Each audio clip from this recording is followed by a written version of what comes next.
All they need is kind of where you get the indication.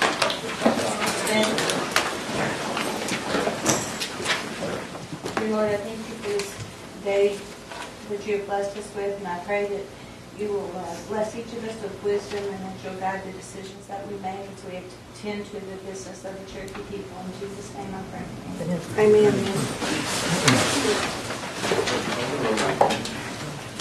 Chuck Hoskin Jr. Here. David Walkenstead. Bill Anglin. Here. Zach Baker. Here. Joe Bird. Julia Coates. Here. Jody Fisher. Here. Meredith Riley. Here. Janelle Fulbright. Present. Don Marvin. Honey. Frankie Hargis. Present. Hannah Glory Jordan. Lee Keener. Honey. Dick Lay. Here.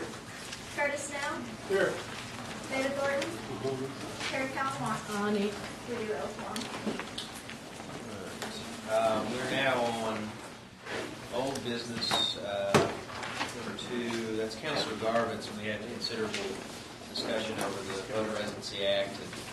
And I believe in our book from last time was the basis for our discussion, but there was some discussion with Councilor Baker. I don't know, Shelley, was this? Did you pass anything out? I had not. Okay. Councilor Garvin, go ahead and move yours for approval. I think we're going to get into some discussion on it. Need a motion? Yeah. Okay, I move for the approval of the one in the book. Second. Sure, then we'll move from there. I think we're going to have some moved and seconded by Councilor Fisher. Councilor Baker, you have a document in front of you that revises what's in the book. Yes, I do. I wonder, Councilor, if you'd walk us through it, because we'll try to reach some consensus on this. Okay. And I might refer back to the minutes of the September 27th meeting, where it says, Councilor Baker offered a friendly amendment to allow the citizen a one-time determination of which districts they would like to vote if the home is divided between 2 districts. And the friendly was accepted. So our attorney, Dan Barker Harrell, has provided this, since resident registered voter means person whose resident is inside the jurisdictional boundaries of the Cherokee Nation at the time he or she registers to vote, or any portion of the residence is inside the jurisdictional boundaries of the Cherokee Nation at the time he or she registers to vote. The Cherokee Nation Election Commission, their mapping provider, shall make the determination of the location by providing maps of the residence. Once the determination has been made, the resident registered voter has a one-time initial option to choose to vote within the district. This actually says or at large, but it should be deciding which district they want to vote in, which will then be how the voter votes in the future. So, Councilor, do we need some change to the language? I don't know if the council member has a copy of this document reading off of. No, I do not believe it was passed out. No, I gave it your version and one to Councilor Garvin, so he would have it too. Because basically it's if the person house is in 2 districts, say between Cherokee and Adair County, if any portion of the house is there, then they can decide whether they want to vote in Adair County or Cherokee County, or if it's on the line between the at-large or within the Cherokee Nation, they can decide which one they want to vote in. So, Council, this would apply not to the folks that live on the national border, but the internal district. Yes, right. Would you like to make it friendly to embrace that language into this? Yes, it was actually added before on September 27th. So what you're saying is consistent with what we had already had? Yes. Okay. Let's try to write out that language so we can get this, all minds clear on this, because I don't know that my mind is clear. Or get a copy of it. Once the determination has been made, the resident registered voter has a one-time initial option to choose which district Yes. he or she wishes to be registered in, regardless of whether their resident lies within 2 districts or at large, Yes. which will then be how the voter votes in the future. Yes. So that is actually, I think, the version that I took that Chuck had. Councilor Thompson had.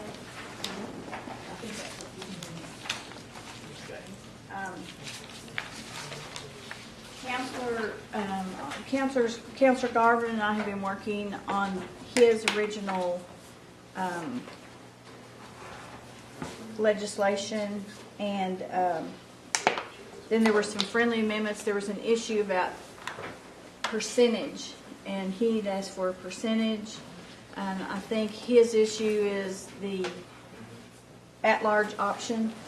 Is that correct, Councilor Garvin? Well, with this, I don't have any issue with it. It's okay. Okay. So, sounds like we're no longer, you're good to go. Okay. Well, you're, Do you have the floor? yes. Go ahead.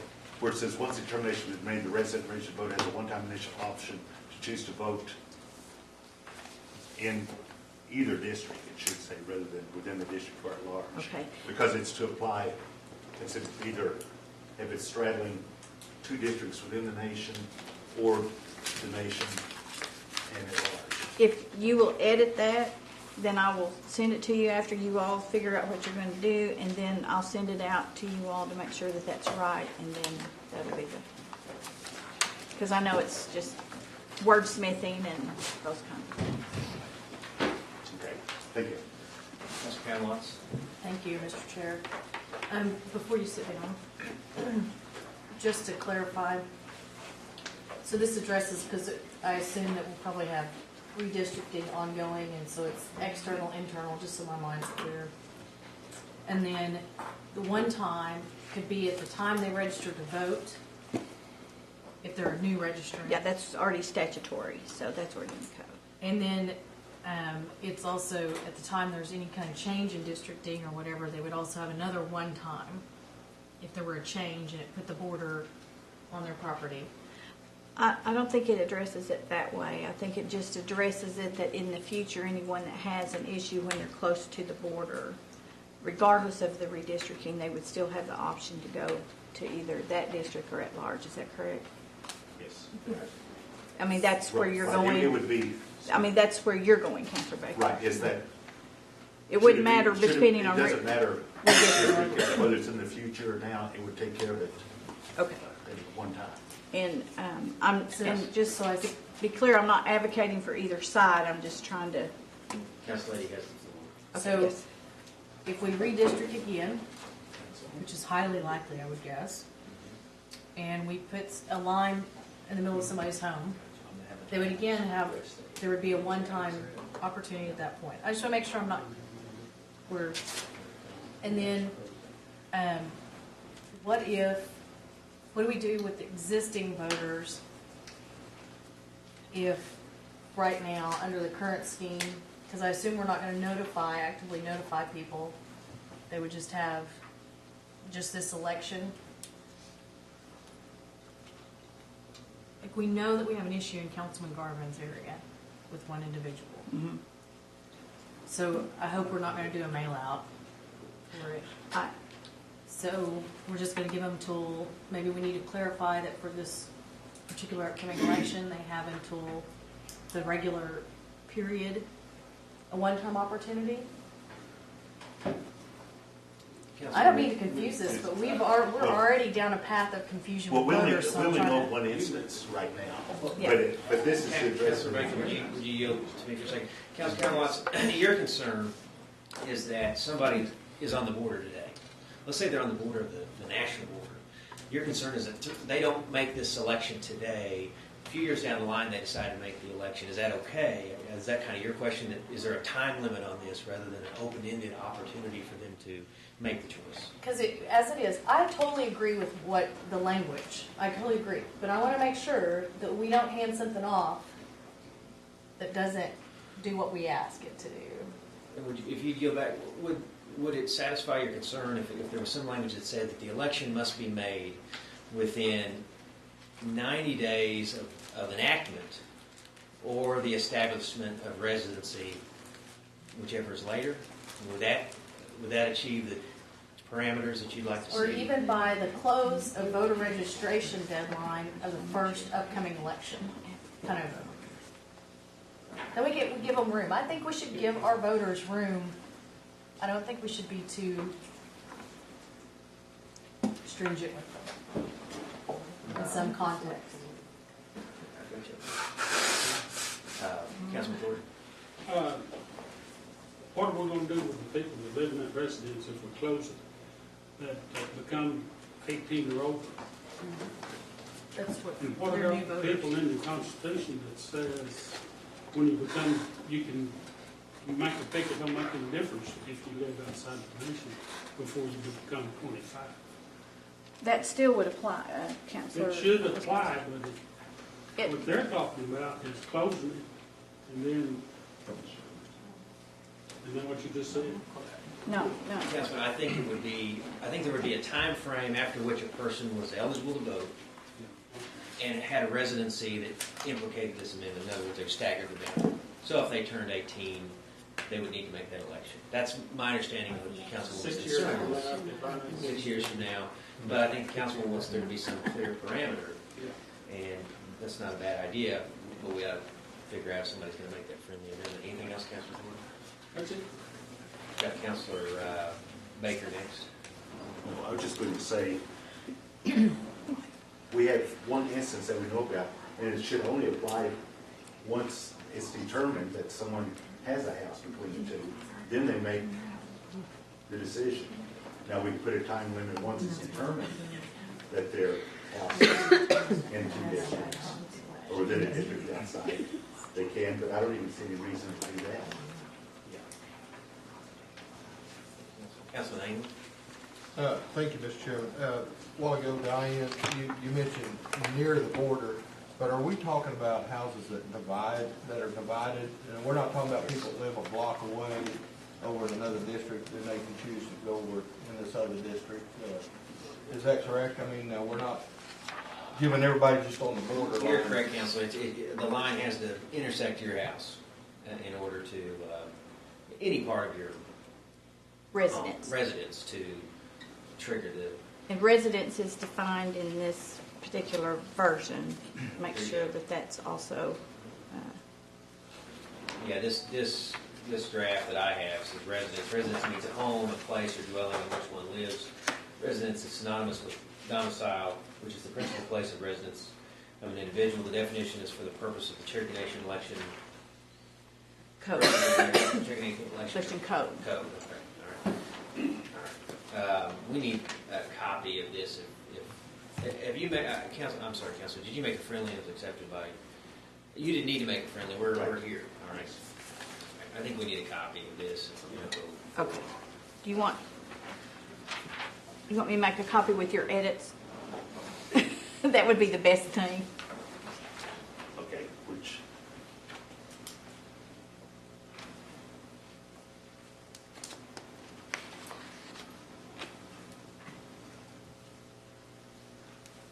The issue came about because there was a citizen who had a residence that was half in and half out of the Cherokee Creek Nation, and so is this how you want it, Councilor Baker? I believe so. You can Okay. double check it.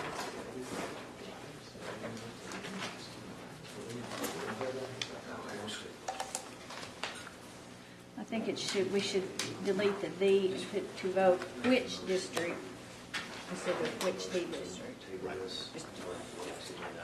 And we got the, Mr. Chairman, Councilor. could here we make the appropriate changes? Could I like to make a motion to put this on the next item here on the agenda and just move it back till we make all the changes, so we can all have a copy of it. okay. Is your motion? Is that all right? Table it after old business number 2 to give. Yes. Maybe we have a second. All right, all in favor say aye. Aye. All opposed, same sign. I can just whip out my computer and do one. Councilor Garvin, we'll revisit this right after our next. Okay, thank you, sir. Item number 2, resolution to establish Council Warrior Awards to recognize current and past council members for the military service. Councilor Fishing up.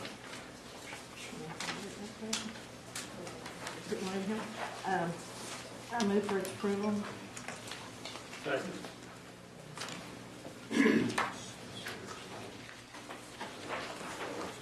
Councilor Mercy, turn on this one.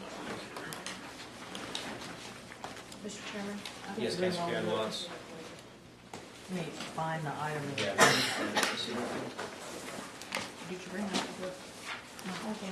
I'm sorry, what item was it in our old book? It's number 2 under new business.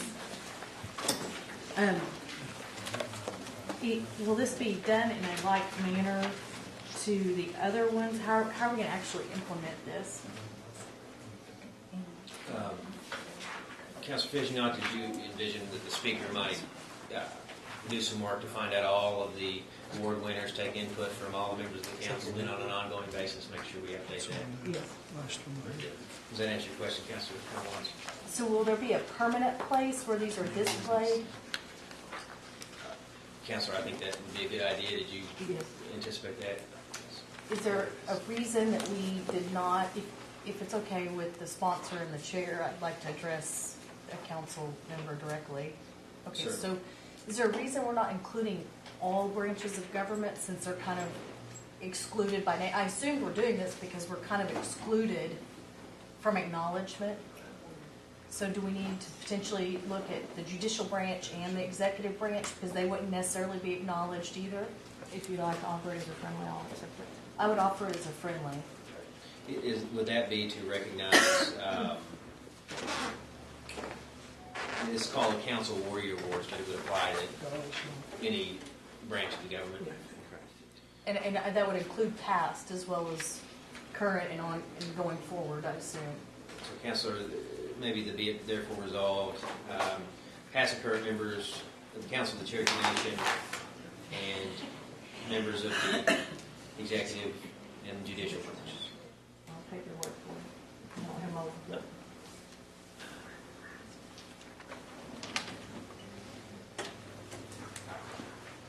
And I think what we envisioned was that we would sort of honor our own, not necessarily to explicitly exclude the other branches of government, because I think we always welcome resolutions and activities to honor veterans, but we thought this was a unique way to honor members of our own branch. But I think we can embrace all the branches, so I don't have a problem with that. Sounds like it's been accepted.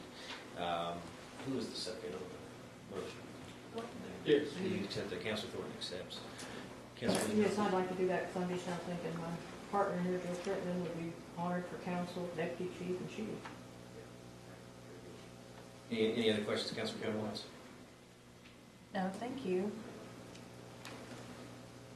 Very good. We'll move to a vote. All those in favor of the resolution as amended, say aye. Aye. All opposed, same sign. We're very quickly back to old business item number 2, which is voter residency. I don't think that Member Fitzgerald's prepared. So let's table that again down the road past number 3. Motion by Council Byrd. Second. Second by Council Fishing. All those in favor say aye. Aye. Opposed, same sign. Item number 3, activating state burial ceremony of current or former principals and deputy chiefs of the Cherokee Nation, providing a stipend for their family burial assistance. Councilor Fishing. Okay, this rose, we started talking about a year or 2 ago. Well, let me say, I move for approval. Second. Second, Councilor Harris. This arose from the former deputy chief Hastings Shade, the problems we had and the debate on it, whether we were going to help with the burial or not. That's why this arose, and we thought maybe this would take care of it. We felt like the deputy chiefs and the chiefs ought to have more or less a state burial. Very good. Councilor Collins. Thank you. So are we going to have a limit on it, and how will we budget for it, and where will the money come from, and will it include in-kind, so is the donation of the use of a facility plus cash, or how are we going to actually implement it? Councilor Fishing. My understanding is that in terms of in-kind versus cash, we leave that to the discretion of the administration. In terms of how we pay for it, initially, because time is so much of the essence when these events happen, we are authorizing the administration to tap the existing burial assistance funds with the idea that the council in due time would come back, replenish those funds, or if sufficient time existed to do a memorial, we could appropriate funds within the normal budget cycle. But we didn't want the administration to get hung up in trying to come to the council to get money Meanwhile, the family's grieving and making plans, and we can't have an appropriate state service for any current or former chief or deputy chief. I don't know if that answers your questions fully, Councilor.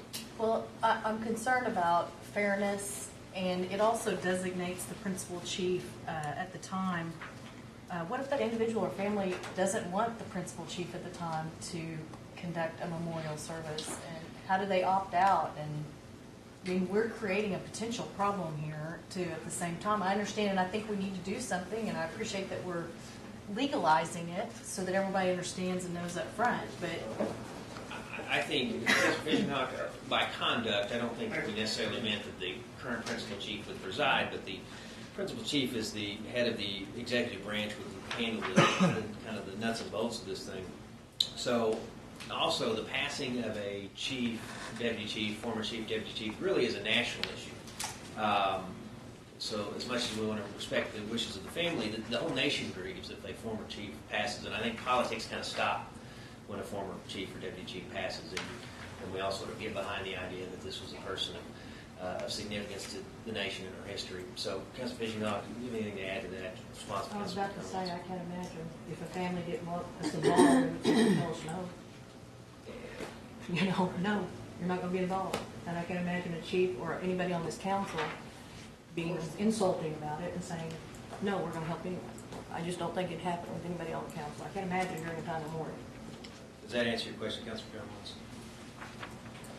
I just wish we would look at the language a little bit differently, because I do think that we're potentially creating a problem that didn't exist before.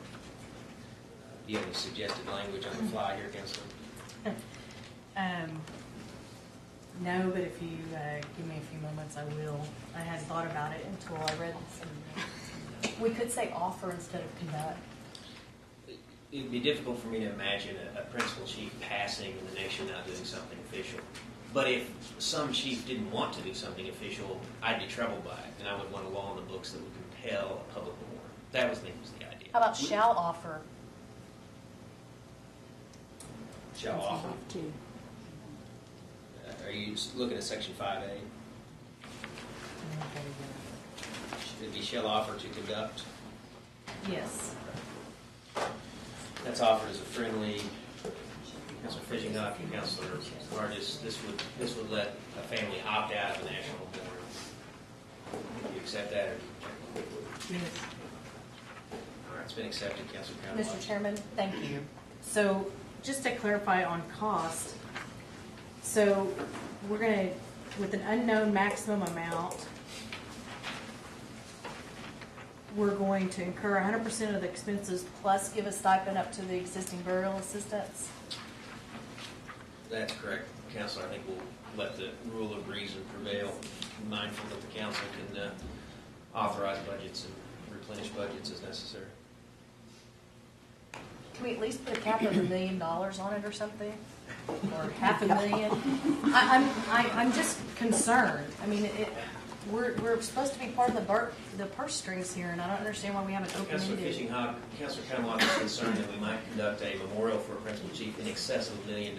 Would you accept any sort of friendly that might put a cap on it? Maybe you can tell me what cap you would put on Wilma Manjoy's burial. Give me an idea. And I have no idea how much it was worth. I think it would. I will not put a cap on something like that.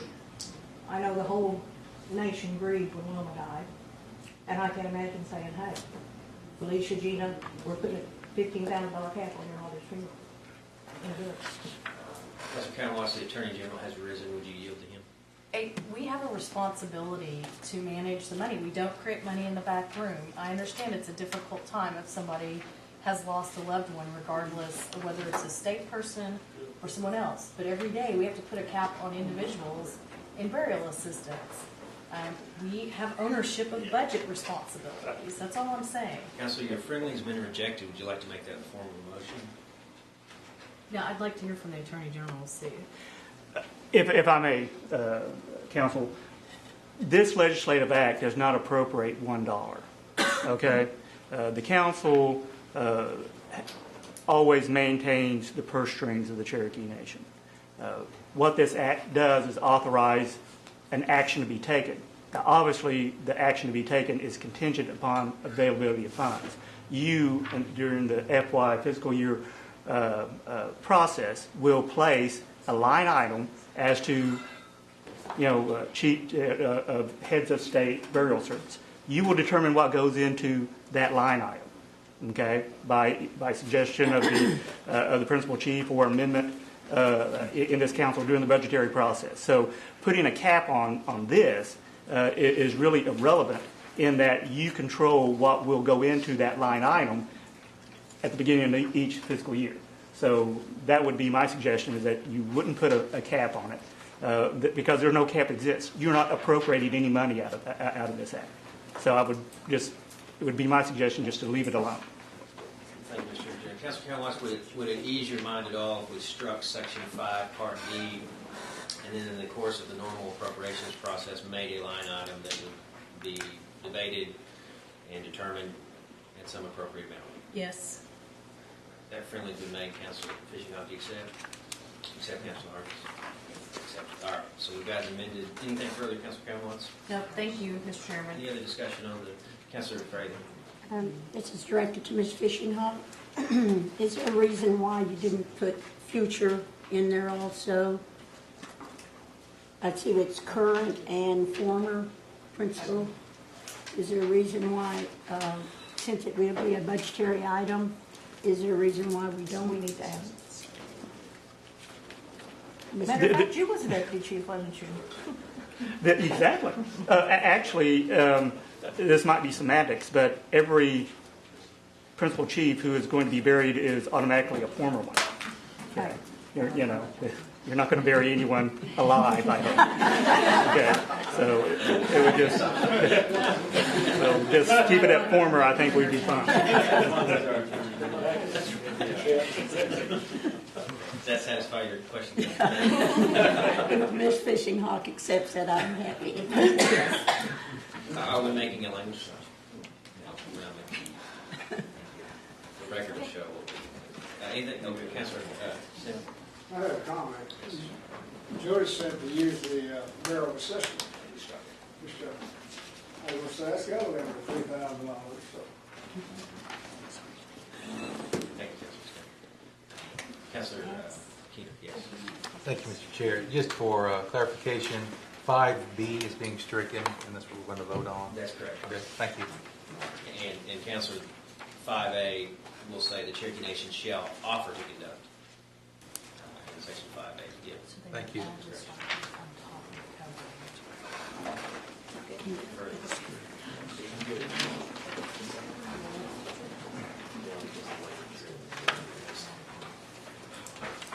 Anything further? All right, now move to a vote. Let's do a roll call.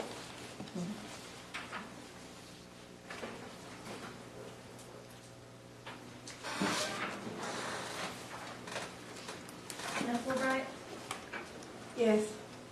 Don Garvin, Yes. Frankie Hargis, Yes. Chuck Hoskin Jr., Yes. Anna Glory Jordan, Lee Keener, Yes.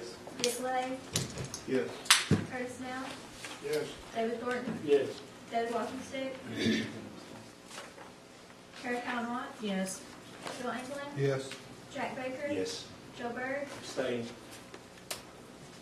Julia Cook, Yes. Buddy Fishing Hawk, Yes. Meredith Fraley. Yes.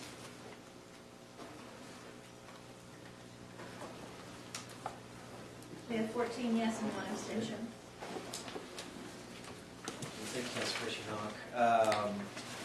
Now back to the Residency Act. Ms. Parker Harold, do you have some language for us? I can read it if you would like, but I haven't got it copied yet. I just got it approved by Councilor Garvin and Councilor Baker, if you would like for me to read it. Certainly. First of all, at the very top under the purpose is changed to delete the percentage. And then this is the language. Section 27, resident registered voter.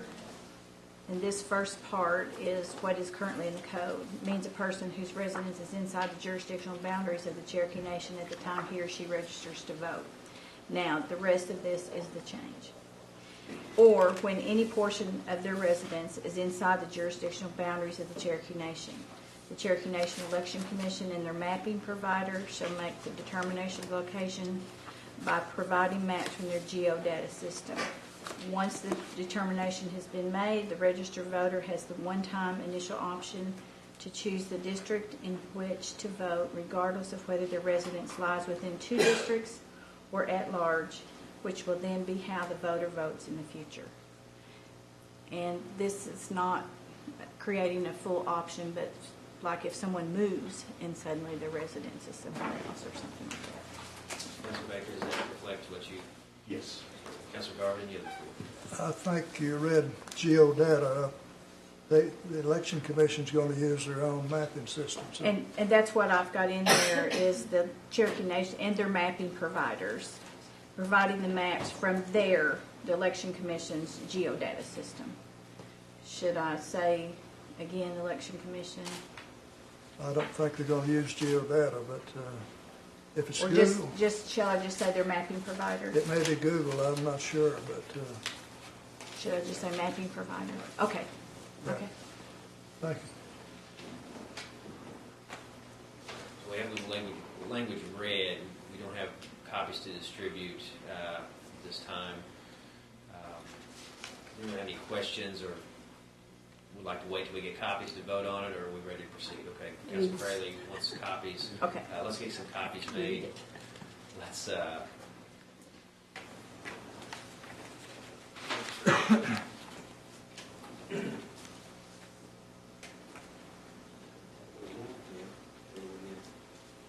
Chairman, should we table that to the end? to the end? Yes. All right. Second. All those in favor say aye. Aye. Opposed, same sign. All right, table to the end. All right. We'll move on to old business item number 4, an act amending legislative act 0101 and 0710, the Cherokee Nation Motor Vehicle Licensing and Tax Code, limiting allocation of revenues. Councilor Fisher-Hahn. I believe this actually had been passed out at the last, at the original 29 meeting. Sorry.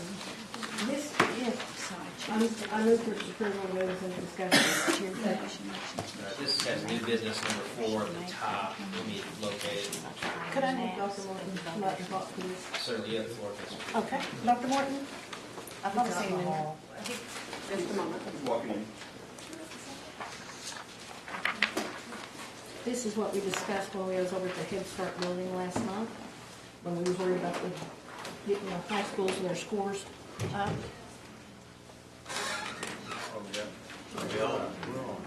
Back to that separately. Good morning. Good morning. If you remember, during our last meeting of the Education Committee, I discussed with you briefly the ABCDF scores that public schools have received, and indicated at that time that a proposed solution to providing more assistance to the schools would be the amendment of Act 07-10, where a portion of the motor vehicle tax goes to competitive grants for public schools to develop cultural enrichment programs. Since we have not actually reduced the number of services that we provide through regular budget in cultural enrichment through Mr. Ando's all summer long summer camps, and plus our through the regular school year of going to schools and working with schools and camps. So I'm proposing that be amended and that we provide those funds, instead of on a competitive basis, to divide the schools of the 14-county area into areas closely approximating the career tech areas, and that we assign persons to those areas to become instructional coaches to assist schools climb out of that D and F category, and those that have A's and B's to maintain their A's and B's, and hopefully increase the C's. Now, the three areas that are of major concern for the coming year, in other words, the next time that they receive grades, will be reading, science, and math. And now the State Department of Education is operating a similar program. However, it is limited to reading in K through 3. And we are proposing in Education Services that in dividing the area into the VOTEC areas that currently exist and assigning persons to coaching those schools who desire our services, that we could handle that with the 5% that is currently designated for cultural enrichment programs on a competitive basis. There'd be nothing whatsoever competitive about the new proposed program.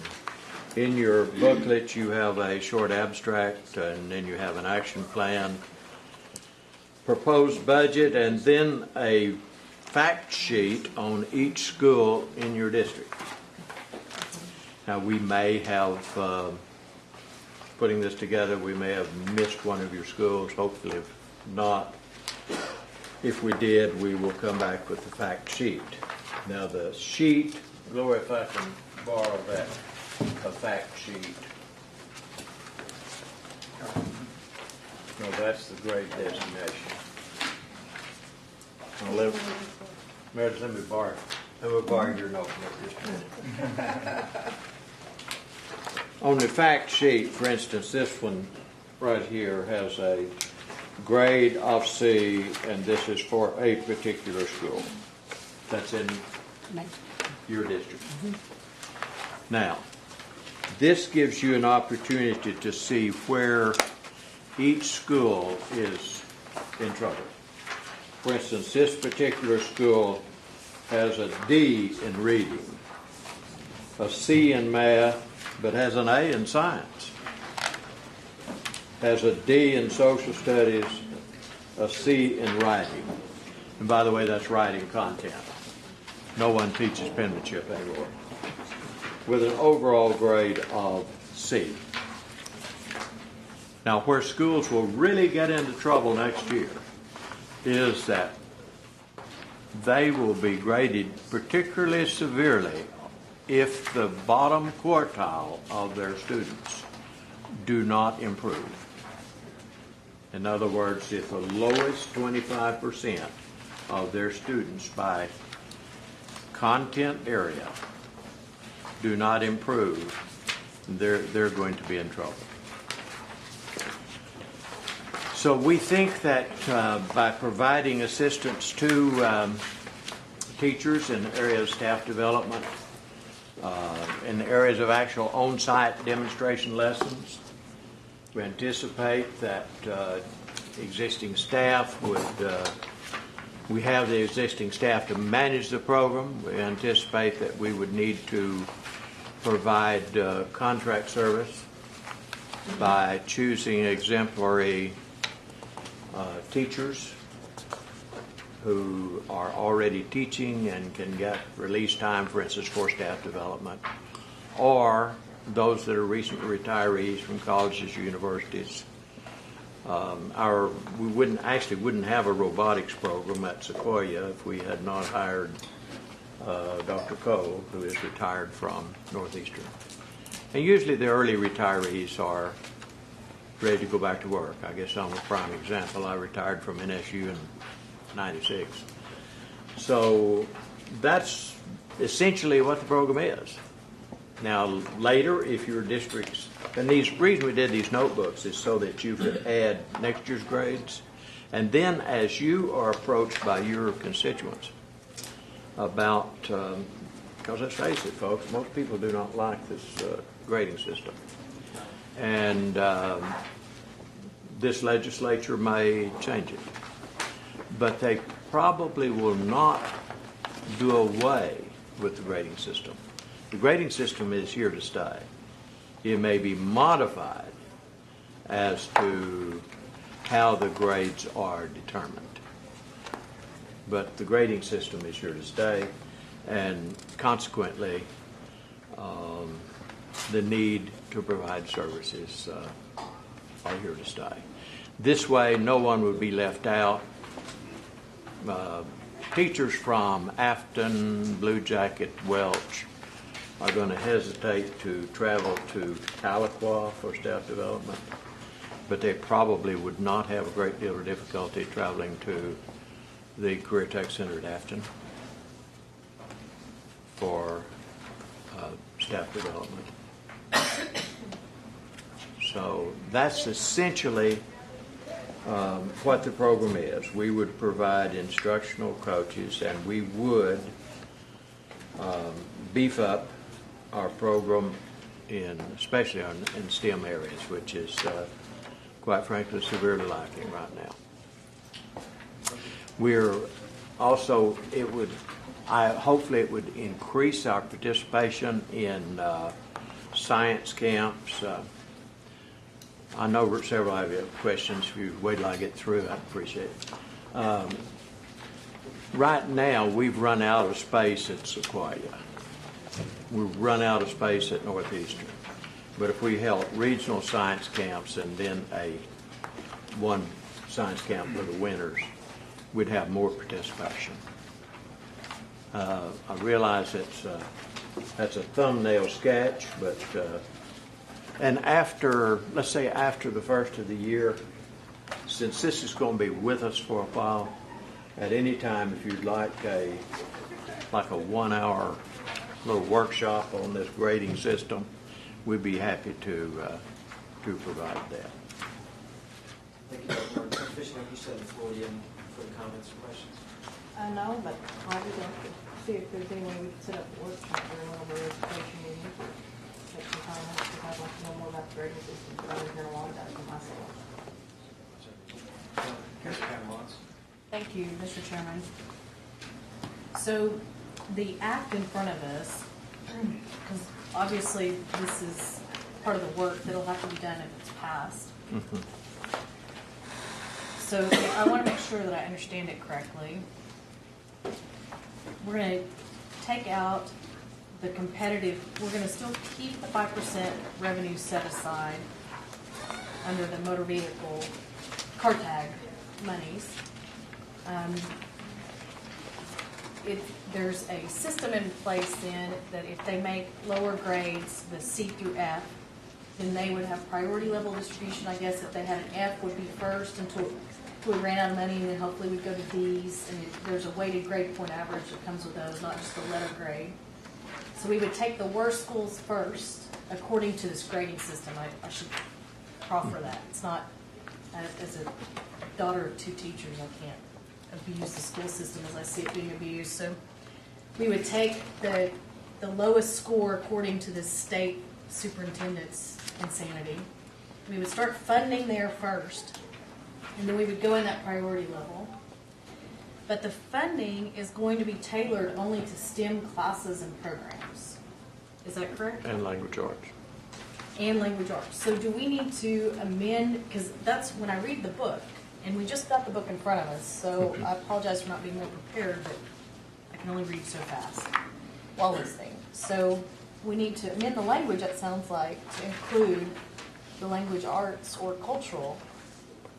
Councilor, if you yield to me for a second, we could. I mean, it says with emphasis placed on STEM. I think The that's cultural not is still there. Yeah, it's not an exclusive No. list of what they'll emphasize. It's just what they'll emphasize, and it gives them discretion to address other areas. Is that a fair statement? Okay, fair enough. So we give education flexibility and administration. We just don't want them to ignore STEM courses. Dr. Morton wouldn't do that. We would make sure it's never ignored. So how do we,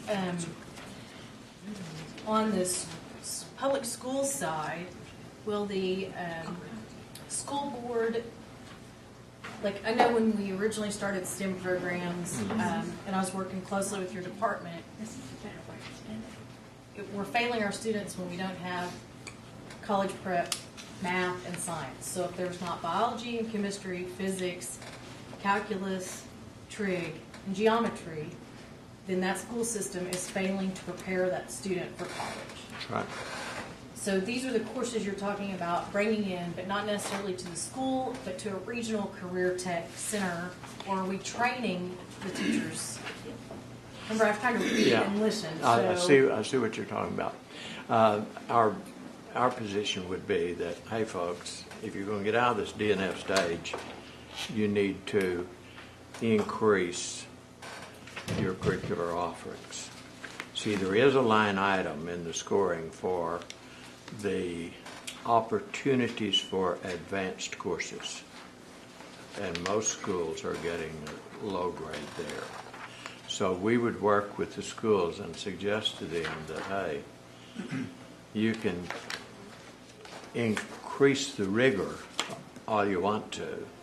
That's going to make a little bit of difference, but until you increase your curricular offerings to include advanced placement classes, then you're not arrive above C. You might get to C, but you're not going to be able to get into the upper quartile. So, and I understand that we have to, every school is a different situation, every student. We're going to go in and try to work. But it sounds like that the 5% is really going to go to train the trainers, help the teachers, but it's not going to necessarily be put in the classroom with maybe books. Like if they don't have... If in fact money is available, then yes, we could, for instance, with the robotics starter packet, that would be a normal process for those schools that haven't done anything in this area. Okay, so we're not going to stick with core curriculum. There will be extracurricular that supplement this, and then the language arts. Oh, yeah. Okay, thank you, Mr. Chairman. Thank you. Yeah. Dr. Cobb. Councilor Byrd. Yes, sir. Dr. Morton, after reviewing and this report from what you gave at the last education meeting, I was somewhat surprised early on the schools that I'm familiar with that received average grades. Then when you explained that there's nowhere to go if you were graded A, then 2-3 years down the road, then they were C's. And the schools that I thought might not be an A were A. So they had nowhere to go but up. Is that correct? Right. How much time do they have as a turnaround to improve that grade? They'll be graded starting this year, and test will start in February of this year. Yes. See, this is last year's grade. And back to what Councilor Watt said, I totally agree with that, and I hope council members, you understand what I'm getting ready to say here. As a former classroom teacher, counselor, administrator, the way we used to present the core curriculum, the math, science, the language, so forth. When I was growing up, we learned the heritage part, the culture part at home. When we went to school, we learned how to, my dad did not send me to school to learn how to make a basket and make a gig and speak the language. Now, no offense to anybody, but we learned, he sent me to school to learn how to read, write, etc. We've kind of changed that around in the past 10 years where we're teaching our kids to go to school and learn the culture part. Where back in my time, we learned that in communities and we learned it at home. So I see why we're making these type of grades. And that's just a comment I would make. And I'm glad that you came up with a plan this quick so we can address some of the shortcomings of our 14-county area. And I really believe the plan will work. I think after the first year, and at least after the second year, it may need major revision. And that's the reason for starting this 3-ring notebook that's going to grow. Because it's going to take everyone. You know, you as council members have tremendous influence in the public schools. And they'll listen to you because they're beginning to realize that, hey, that's about the only new money I have hope for is Cherokee Nation. So what we would hope would be, we're all advocates for core curriculum with emphasis on those areas where the schools are traditionally low in the 14-county area, and that's in math and science.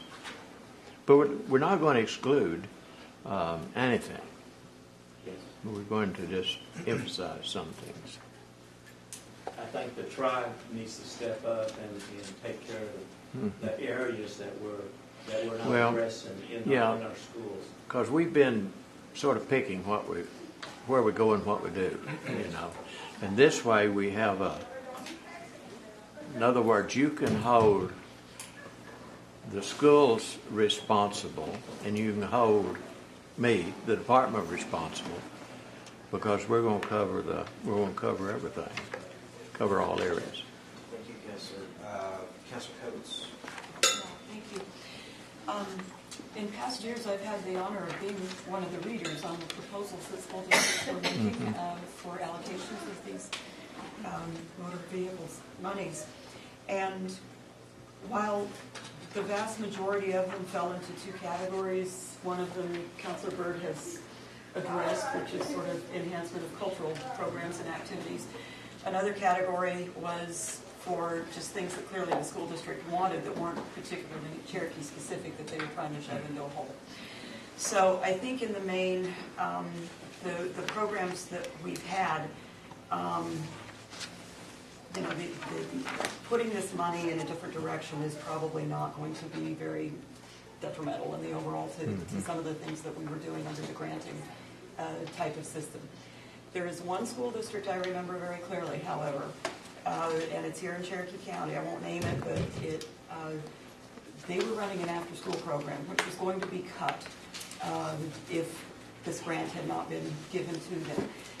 It's a school district that has an extremely high proportion of Cherokee students in it, an extremely high proportion of students that are coming from lower income families, and frankly would have been at home alone or on the streets alone or who knows what, because both parents had to work and so forth. And that's the one. It's a very specific situation, but that's the one that is really sticking in my mind. That if we go in this direction instead, what happens to that program in that particular district, because it was really fulfilling a very, very critical need, I think. And are there plans to pick up those kinds of instances when that granting system really did cover something pretty integral? We can through the Cultural Resources Department, which will still exist, for those areas that were stepped up and did more than their share. There's no reason why we could not continue to assist them on a regular basis through Cultural Resources, or in fact even through this program, because see, this program isn't mutually exclusive. Core curriculum is based on action learning rather than book learning, rather than read the chapter and answer questions in the chapter. It's more on action learning. And there's no reason why cultural resource activities could not be melded into science, melded into math. Situation where it could be fulfilling that same. Yeah, but your issue is a very valid one. Yes. That's the one I would worry about, and I really sort of ask for a commitment to look at this particular district and see Let's, what we can do. if you'll visit with me about it, I'm sure we can take care of it. Thank you. Thank you, Councilor Coates. I have 4 more councilors in the queue here. Councilor King. Thank you, Mr. Chair. Mr. Morton, we have the Miss Tax person back there. Sharon, I put you on the spot, but the 5%, do you have a ballpark idea of what that number is for this year? I I'm not sure how the 5% was taken. Is it 5% of the 38%, or is it an additional 5%? It's 5% off the top. It was $315,601 this year. Okay, thank you. That helps a lot. So on your budget request form, you have 300,000. Yeah, which is an estimate. And it's for core courses, which is in the act in front of us, the core subjects, with emphasis on STEM. But yet, out of the 300,000, we got 75,000 in salary and wages, and there's 2 positions there, and one of them is cultural specialist.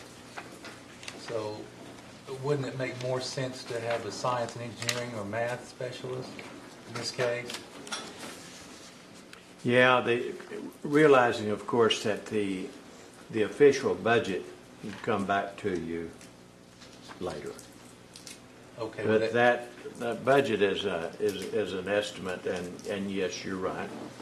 It would be more appropriate to have either one or perhaps both.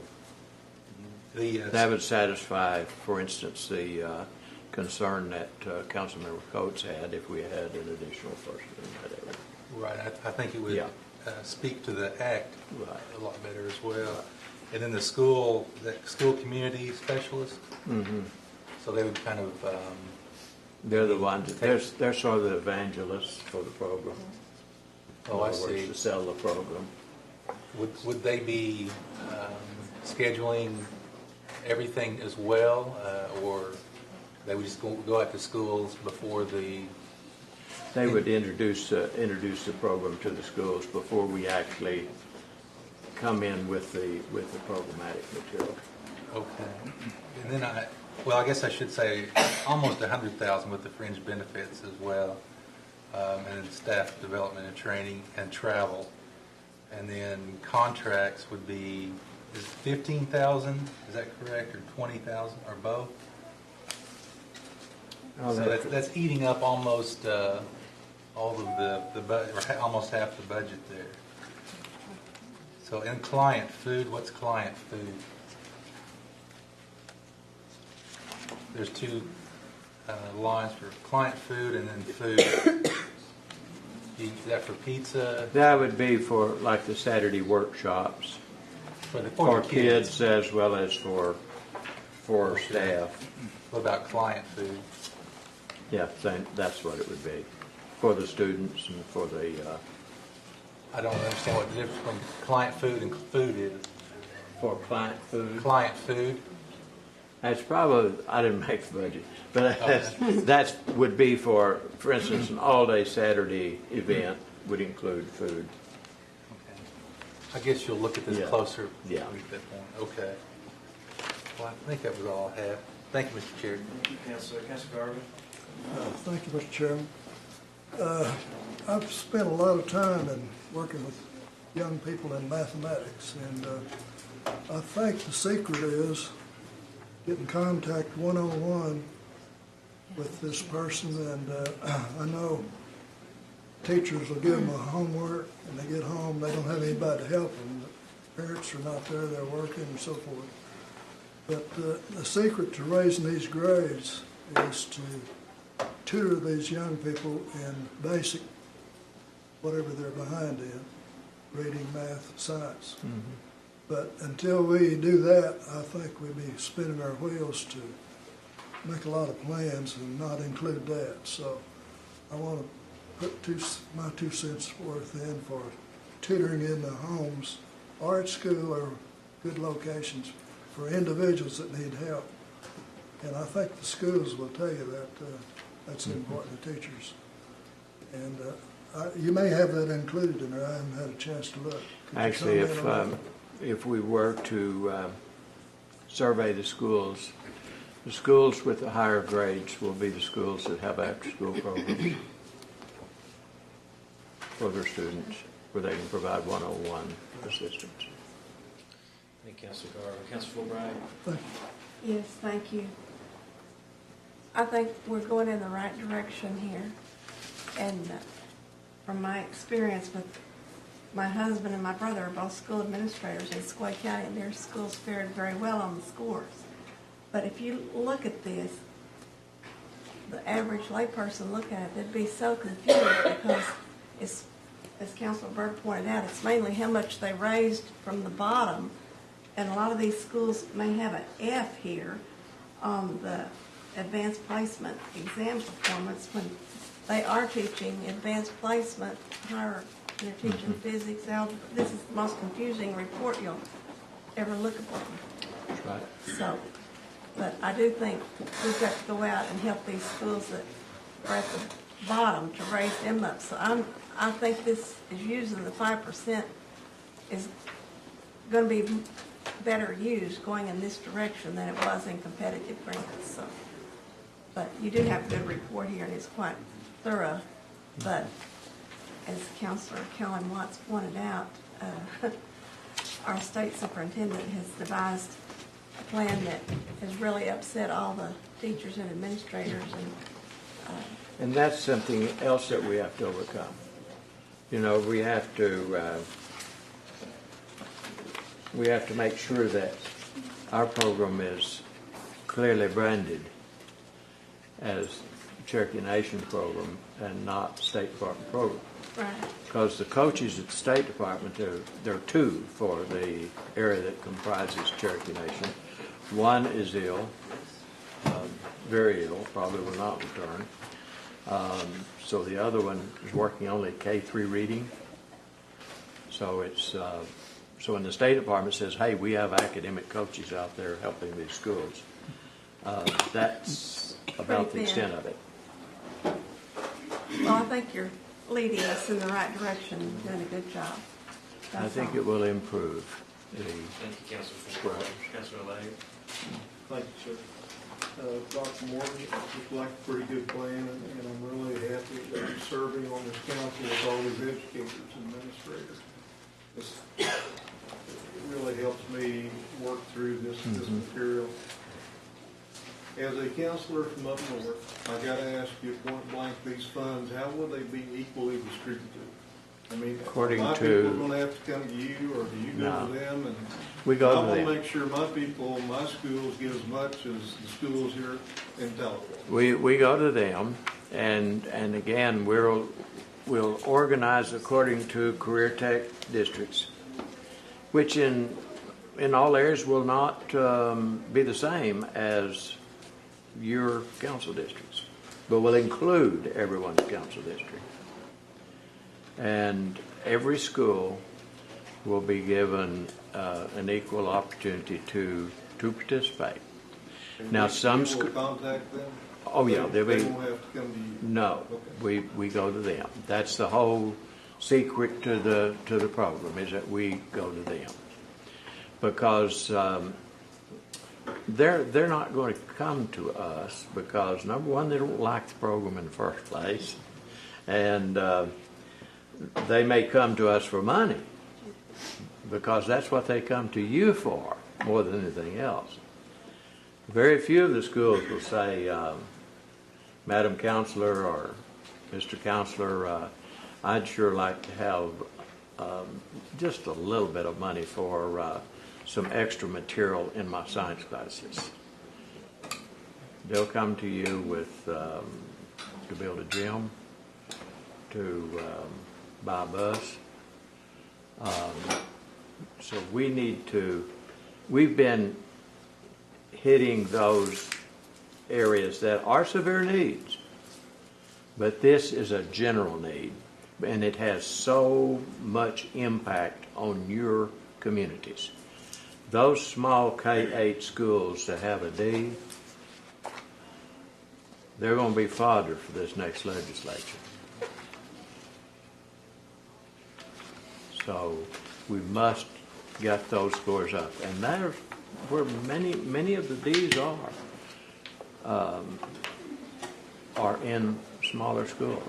And then some of the grades, as Councilman Byrd pointed out, you kind of wonder where they got those scores. You know, one of the schools in a county away from Cherokee County that I was afraid would go by the wayside this year, high school district. I got a B. Don't know. But there, and the school that I thought was probably the strongest school in the county got a C. So that too bears some looking into. And the more we get involved with it, the more perhaps we can be advocates there on a statewide basis of, hey folks, back to Council Member Lay's statement of a fair deal for everybody. Thank you, Councilor Lay. Finally, Madam Speaker. First, I apologize for being late. I'm glad to hear that you all were able to pass the resolution on the Warrior Awards and the act on the barrel for the chief and deputy chief folks. I had to attend a close constituent and cousin's funeral this morning. I believe this is one of the most important things we may do this year in education. Dr. Morton and I have talked about how we can spread this money out so that it will benefit all schools in our 14-county area. As you know, education funds are very limited on the state level this year. However, the standards required of schools is much higher than they've ever been before. And if we don't come together as a tribe and help these schools with raising these kids' scores, then we're only digging our hole deeper in education for the future. While we were helping a few schools with the program that we had in existence, this has the possibility to help all schools. Our teachers are begging for it, our administrators are begging for it, and I think that we need to answer the call. And I hope each and every one of you all will support this act. Thank you. Thank you, Madam Speaker. With that, we'll move to a vote. It's an act, do a roll call.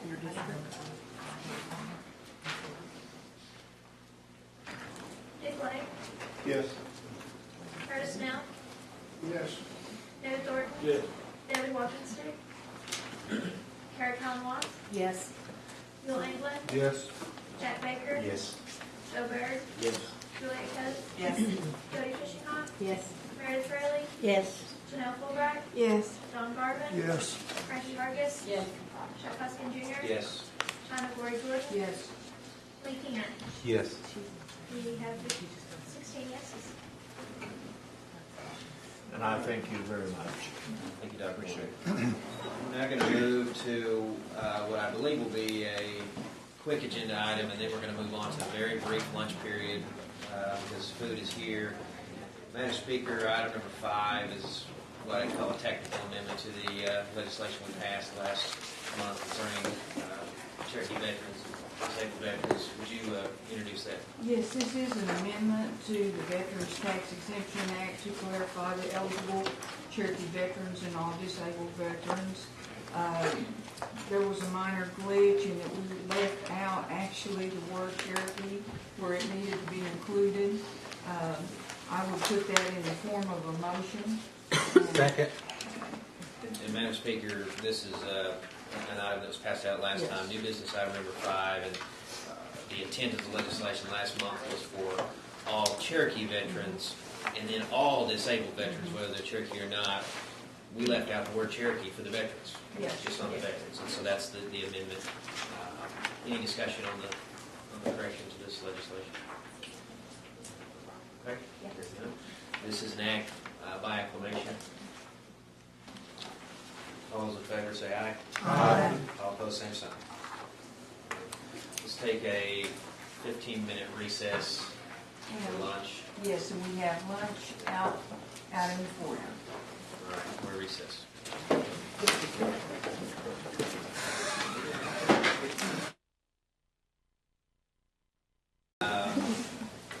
Old business item number 6, discussion, possible action, tribal council guidelines for district community meetings using Cherokee Nation funds. Madam Speaker, what's your pleasure? Given our time constraints today, I would just go ahead and ask that we table that till the month of January's meeting. Very good. Table month of January, the second. Councilor, all those in favor say aye. Aye. Opposed, same sign. That brings brings us to old business item number 7.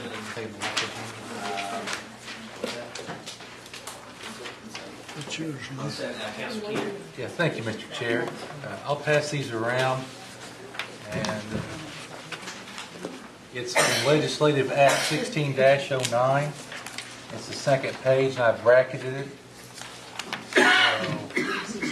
It's under 7, powers and duties of the press.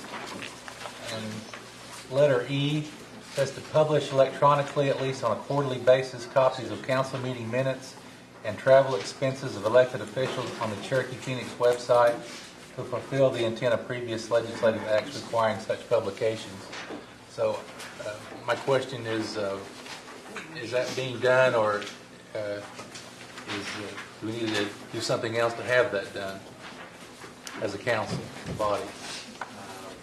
I don't know the answer to your question, Councilor, but I'm not sure who normally communicates that to the Phoenix. Councilor Campbell Watts? Thank you. And I've passed around a copy of the website. For some time, we have not been publishing our travel expenses, which is contrary to law, and I've been requesting it, I think, for at least 9 months, just to audit my own travel to make sure that I've been reimbursed or everything's correct because of the new system, and I don't get onto the internet. So I'd like to understand better who's responsible for what and where we're at and why it's not in compliance too. Madam Speaker. I honestly don't know what the answer is to who is responsible, but we have published through 2012 on the website. So if you look on the website, it is there. On Legistar? I'm not sure It's where on, they uploaded it at, but it's on Legistar. Gail and I took it upon ourselves to put it on the website. I don't know who is required to do it or how it was done before, but if you want it done quarterly, it would be very helpful if each and every one of you all would turn your travel in within 30 days of taking your travel. That's always very helpful because we just saw an influx of an enormous amount of travel to be reimbursed at the end of the year. It's kind of hard to keep up with it if we ourselves don't turn it in on a timely basis. So I would remind you again, that is the rule, that you need to turn your travel in within 30 days of taking your travel if you expect to get reimbursement.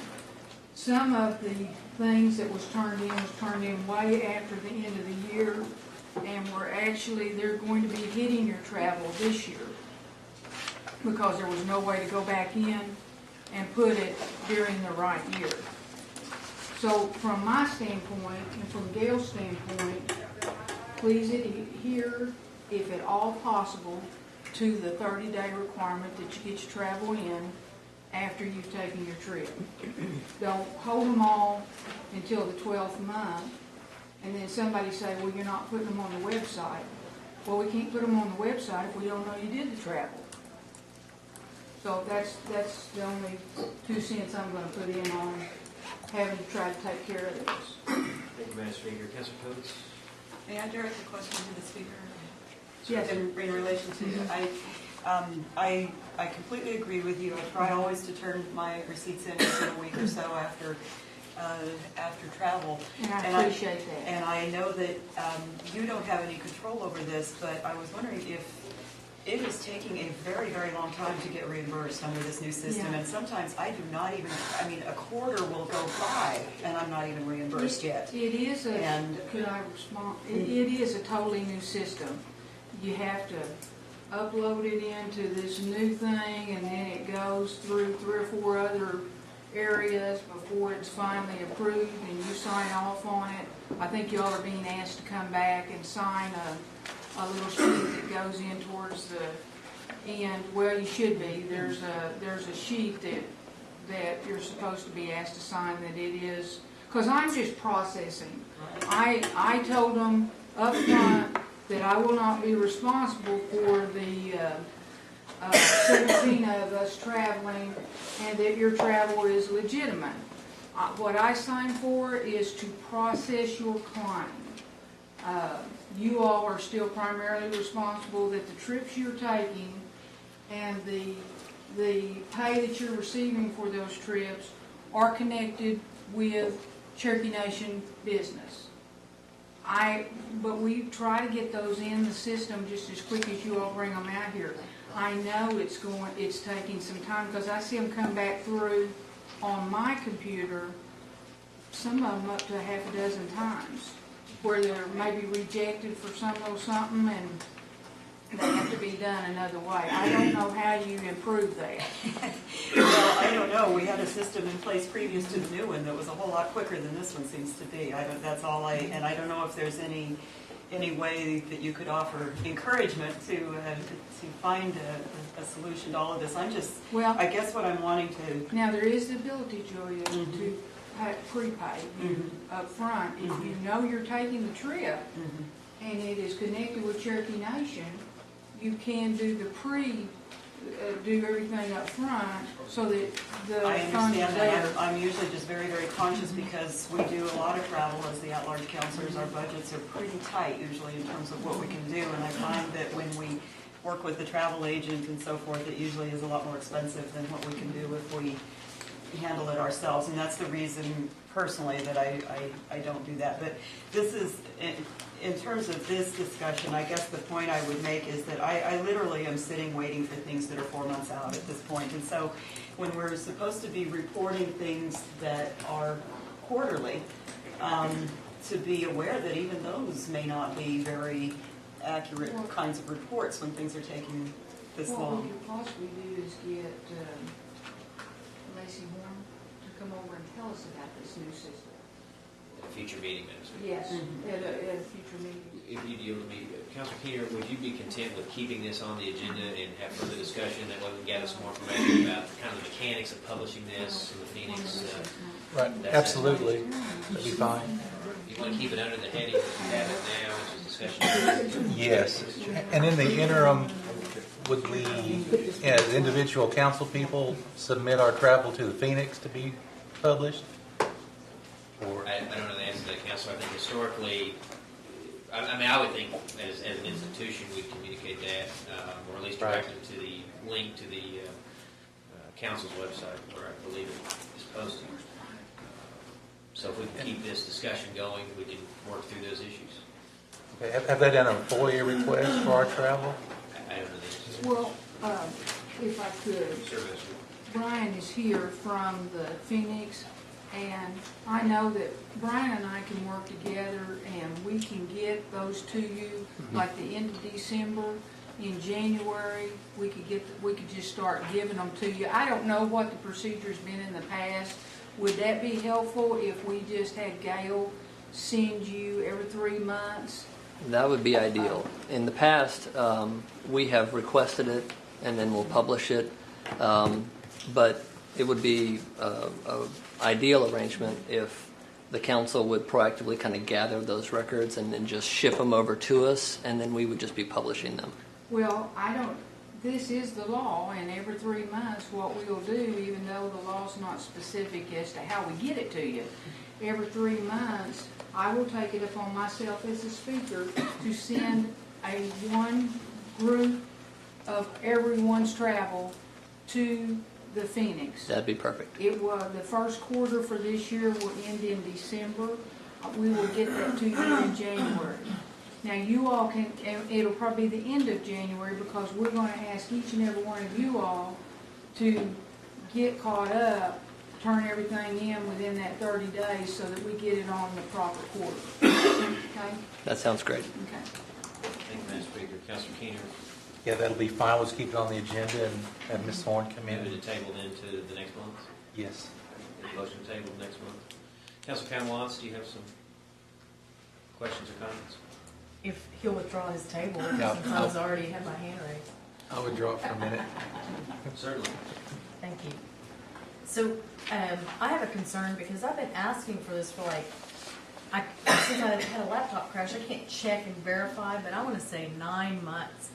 So if it's been posted to the website, I've asked for it by email, and it has not even been provided to me after I have asked for it repeatedly. So I know that everything seems nice on the surface, and this is all great, but we had a functioning system, and there's a law in place, and I am frustrated that we have not had this posted for so long. I just wanted that on record. Council, would you yield to me for a second? Shelley, this is posted on where currently? They're posted on the legislative site. It's not on Legistar, but it's Oh, on the legislative. legislative link. At Cherokee. Okay, very good. Anything further, Councilor Candelas? That's it. Thank you. Councilor Keener? So I make a motion to withdraw until January. I mean, to the table until January. Second. Second. Second, Councilor Brady. All in favor, say aye. Aye. Same sign. Thank you, Councilor. Thank you. All right. Next, item 9, resolution congratulating committee, Cherokee citizen Mark Mullen. Councilor Brady? Yes, as we're aware, Cherokee citizen Mark Wayne Mullen was elected to fill the seat of Oklahoma's 2nd Congressional District. And this is just a resolution congratulating the committee on that. And I make a motion to be approved. I'll second. Second, Councilor Fishing. Any discussion? Councilor Thornton? Councilor Thornton must be added as sponsor. Without objection, he's added. Councilor Bird? Councilor Bird must be added. No objection, Councilor England. Let's show of hands, who'd like to be added to this resolution? Looks like the full council. No, I didn't put my hand up. Councilor Keener did not put his hand up. Very good. All right. Nor did I. Oh, Councilor Cox, okay, very good. All right, everyone, come in your place. All right, any further discussion? All those in favor say aye. Aye. All opposed say so. Abstain. Abstain. Councilor Coach's abstention. All right, we now move on to item number 10, legislative act amending Cherokee Nation Limited Mixed Beverage Sales Act. Councilor Lake. Mr. Chairman, at this time, I'd like to table that. Table it to the Second. month of January. Moving second. All those in favor say aye. Aye. All opposed, same sign. That brings us to old business item number 5. This is the election law amendments.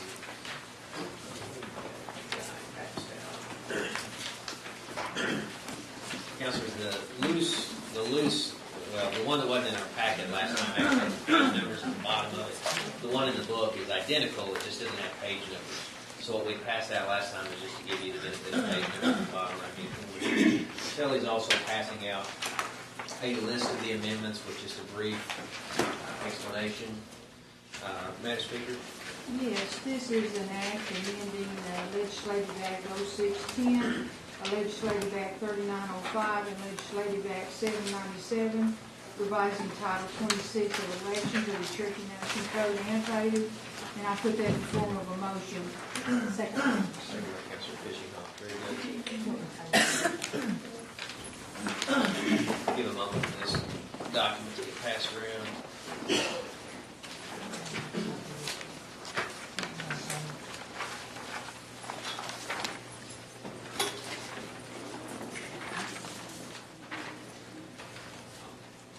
Madam Speaker, with respect to going through the document, I would ask the chair of the committee, the co-sponsor, if you really care to go through that and you can give us a highlight. I'll walk through each of these. Just directing your attention first to page 4. There's a correction in section 11, or amendment section 11A3. The issue here is when there's an appointment to the election commission, in case of death or removal, it clarifies that the appointment that's made to replace the deceased or removed committee members, that appointment will serve the remainder of their term. It just cures some uncertainty in the statute about what would happen if you replaced a commissioner. That's found at page 4, section 11A.3. Next, direct attention to page 5. That would be section 11C2. This obligates the commission to post their agenda, their minutes of the deliberation on the Cherokee Nation website. item number, or let's direct your attention to item, page 8. Page 8, section 12C8. This concerns the duties of the precinct board.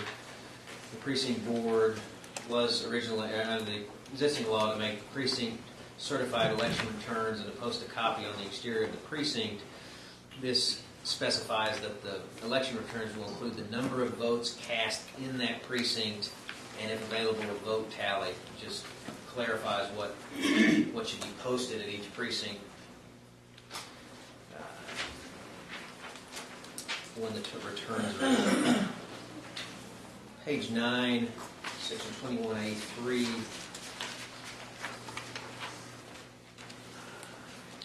Is to do with the eligibility of citizens in instances in which they may have relinquished. A citizen who has relinquished shall be deemed eligible to vote unless the commission has noticed that they relinquished. So the commission has to have notice that someone has relinquished their citizenship. Could be somebody that's relinquished to become a citizen of the UKB, but they're eligible to vote unless the commission itself has notice.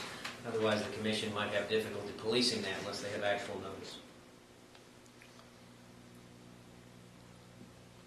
Page 11, section 25, concerns the production of voter lists. The existing law already said computer diskette would be one form in which the voter list would be made available. The term's a bit dated. There's different means of disseminating these lists electronically, so the word electronically was inserted into the list of ways that the list can be disseminated to the public. Direct your attention now to page 13, section 33B.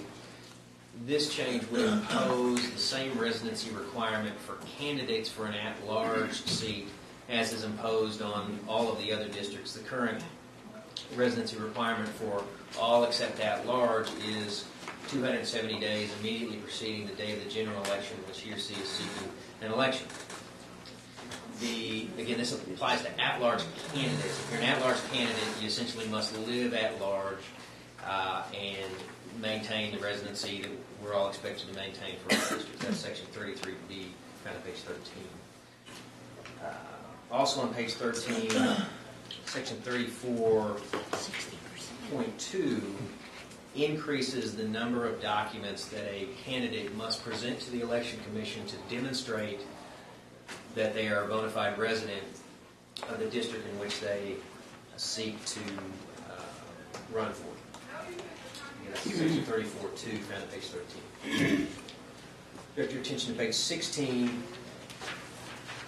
Page 16 creates new definitions for what it means to have a loan to your campaign account, what it means to have an in-kind contribution.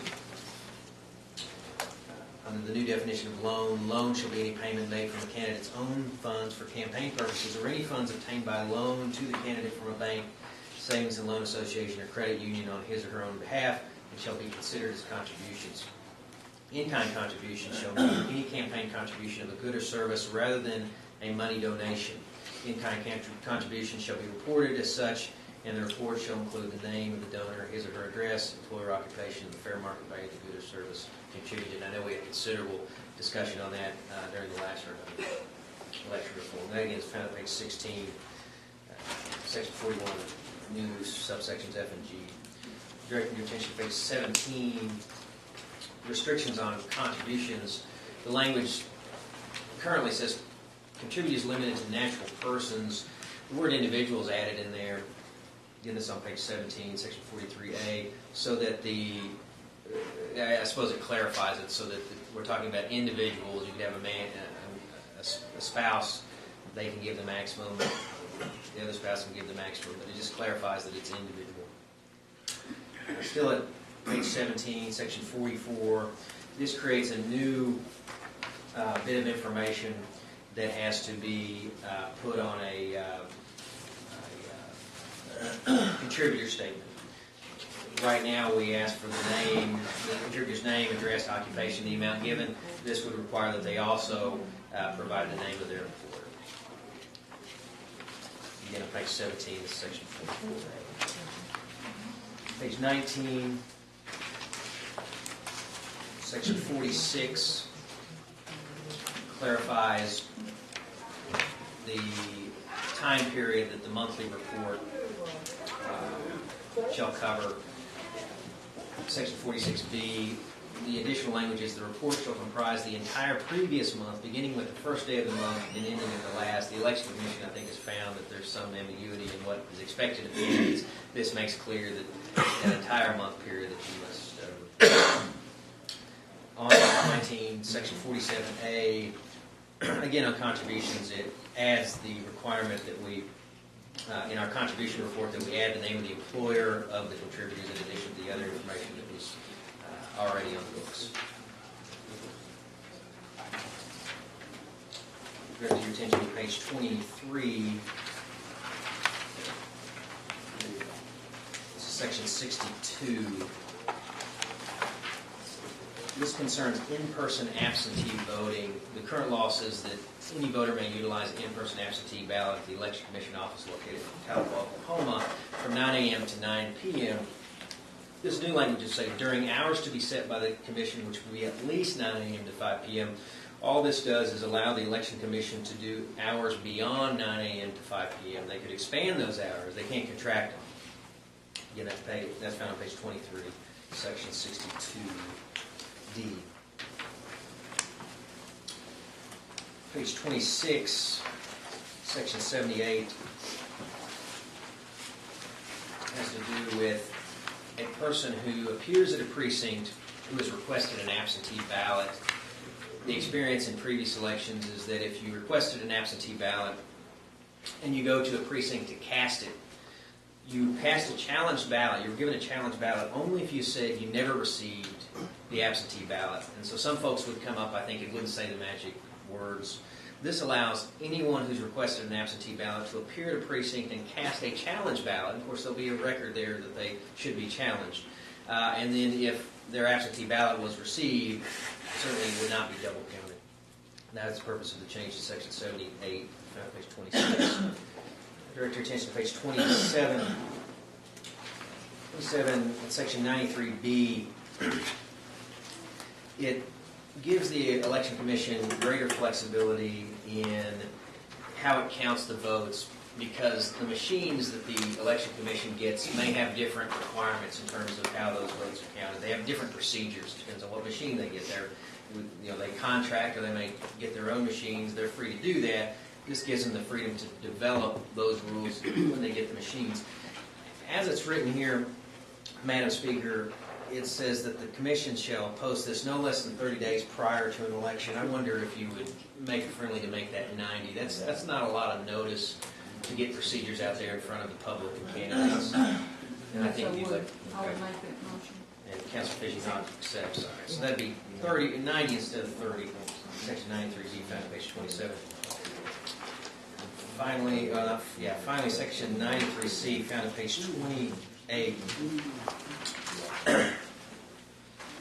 After certificates of vote have been printed, that's the current language. The language change is created. I suppose that's because certifications of vote could be created electronically. I don't know that this change is absolutely necessary. We may hear from the Election Commission on this, but there was some concern that printing would limit it to hard copy print as opposed to printing electronically and storing it. So, Madam Speaker, that's a summary of the changes proposed. You still have the floor, Madam Speaker. Yes, we have actually worked with the Election Commission and their lawyer for these changes, for the majority of these changes, and I would suggest to the council these are all needed changes and would ask for your support in passing this on to full council. Good. Thank you, Madam Speaker. Councilor Coates. I would just point out that on your list, and I'm not sure what the page number is, it's at 13, page 13. The proposed change involving residency of at-large counselors is contrary to what's stated in the Constitution, which states that at-large counselors can reside absolutely anywhere, either in district or outside the district. So this would require a constitutional amendment. There was a challenge to this in court in the spring of 2011 about this, and our Supreme Court ruled on this, that residency within the district by an at-large counselor or candidate was indeed the intent of the Constitution. Would you yield to the speaker? I think she's... As I recall the Constitution, it doesn't say you can live anywhere. It's silent as to where you live. No, and that's not. I call that ambiguous. An ambiguous part of the Constitution that we're closing that loophole. Everyone else in this room is expected to live where they represent. And I feel very strongly and the constituents that have contacted me from outside the 14 counties appear to be very strong, that they would like the people that represent them to live at large. They feel that that would be more of a connection with their people that represent them, and I am the one that actually brought that forward, and I do not read that lawsuit quite the way you read that lawsuit. They didn't take a position on it, as I recall. So I will have to respectfully disagree with you on your interpretation of the Constitution and your interpretation of the lawsuit. I suppose everybody can have their position, but my position is materially different than yours. Do I still have the floor? You may be right about that. What I also recall very, very with great clarity, actually, because I was there. I was in the middle of the whole debate and the discussion, and I've gone back over the transcripts of the 1999 Constitutional Convention. And it's pretty clear from the discussion at that convention that the intent of the body was that a person could live inside the boundary or outside the boundary. And there were specific reasons that were stated by that convention for it. And I think this is something that the court did go back and look at, actually, as they were considering this question. So you may read it differently than I do. I have no doubt about that. But I'm very clear in my mind, and I think the transcript of the convention and the record is also very clear that this was the intention of that body, that either would be allowed. Anything further, Councilor Coates? Not at this time, thank you. Councilor Baker. I actually agree with Councilor Coates on this, that there was a lot of discussion at the Constitutional Convention as to whether the at-large should reside within the nation or outside the nation. And one of the reasons was, if someone was elected in California or Washington State or somewhere long distance away, that they may wish to live within the Cherokee Nation, and there would be no prohibition against them living within the nation to serve the at-large people. The curious thing, Councilor, is that the framers, and I was one of them, didn't think strongly enough about it to put it in the Constitution. I think the Constitution does not say that. We could have said that, but we did not. Excuse me, I agree that it doesn't, but in the discussion. And it's curious that such a critical point in the discussion did not make it into the language of the Constitution. I have not read the constitutional, or the history on it recently, but certainly the language doesn't say that. Anything further, Councilor? On page 26, on return of the absentee ballots, I'd like to offer a friendly amendment that we add, in the event that the absentee ballot was not returned by the voter, then the challenge ballot will be counted.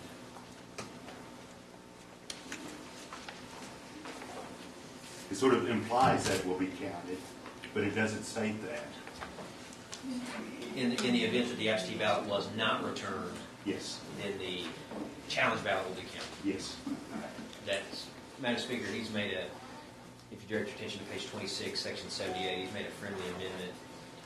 And what the councilor would have it read, it currently reads, in the event the absentee ballot was returned by the voter, the challenge ballot will not be counted. He wants to make clear that if the absentee ballot was not returned, that the challenge ballot will count, kind of the opposite of what's there, rather than imply it and be explicit about it. Jack, what's your exact wording? In the event that an absentee ballot was not returned by the voter, the challenge ballot will be counted. So we would take out that last sentence? No, we would leave that. This is in addition to. The way it says now is that if the challenge ballot was returned, it will not be counted, but nothing is said that if it was not returned. It doesn't say that we have to count it if it was not returned. Councilman Baker, would you you seem to want to put in writing what is implied there. Yes. Madam Speaker? I would like to be able to reword that last sentence so it includes all of that, because once we add his sentence, it's gonna, it might flow okay. Let me read how I... The challenge ballot will not be counted and the absentee ballot will be counted. Just put an and, take the period out, extend the sentence, and put and the absentee ballot will be counted. But what the Councilman Baker, does that not get where you want to go? No, let me suggest this, Madam Speaker. Right now, the amendment says, in the event the absentee ballot was returned by the voter, the challenge ballot will not be counted. It covers that scenario. It's not explicit as to the other scenario, where in the event the absentee ballot was not returned, and the person cast a challenge ballot, the challenge ballot would be counted. It still allows them to cast one ballot. Is that correct, Councilman? Yes. I would be okay with adding that if it says if properly executed, or if in all other form and substance it is correct. Because there may, it may get returned and not have been notarized for something. So then it wouldn't qualify as a absentee ballot. Councilman Baker, would you be content with putting the word valid in front of absentee ballot in both of those sentences? Yes. That's where you want to be. So the amendment would say, in the event a valid absentee ballot was returned by the voter, the challenge ballot would not be counted.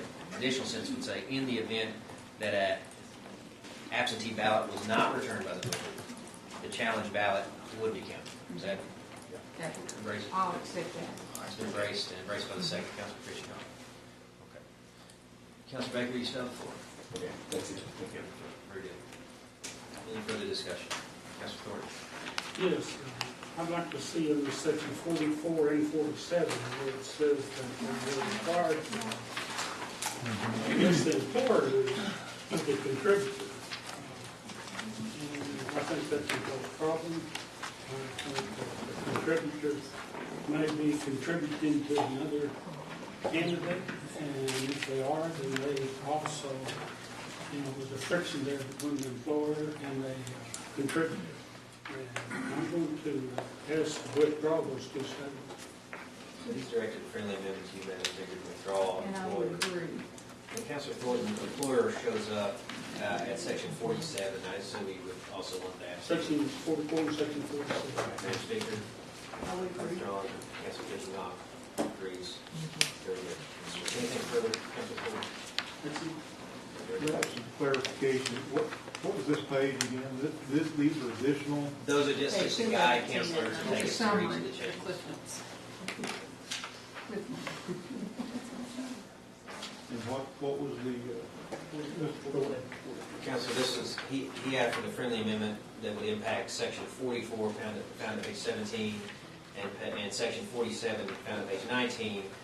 The proposed amendment would add employer to the contributor statement. He said takes that out. Madam Speaker agrees, and Councilor Fisher agrees. It's taken out as a friendly amendment. I think that's a good idea. Very good. Thank you. Anything further, Councilor Thornton? Councilor Kamlotz. Thank you. My original edits are on the one that's unnumbered, and now I can't find the numbered one, so please bear with me. On C, duties, I think that's section 11, C2, duties of the election commission.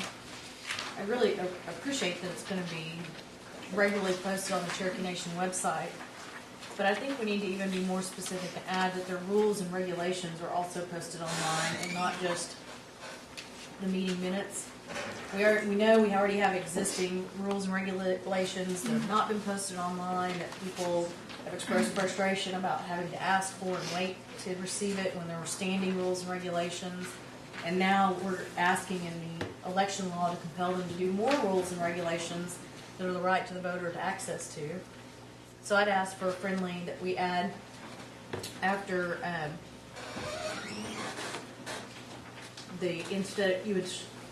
after Robert's Rules of Order, you would strike and then add after deliberation and rules and regulations of the election commission or of the commission. Madam Speaker, let's see.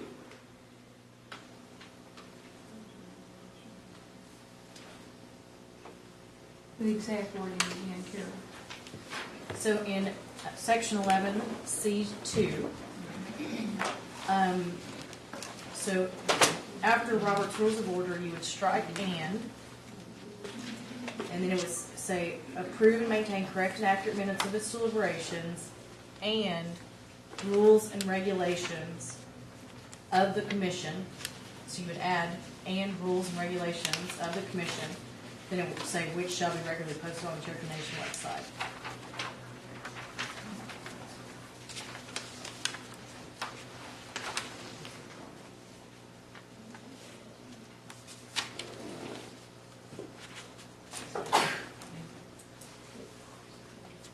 Madam Speaker, you accept?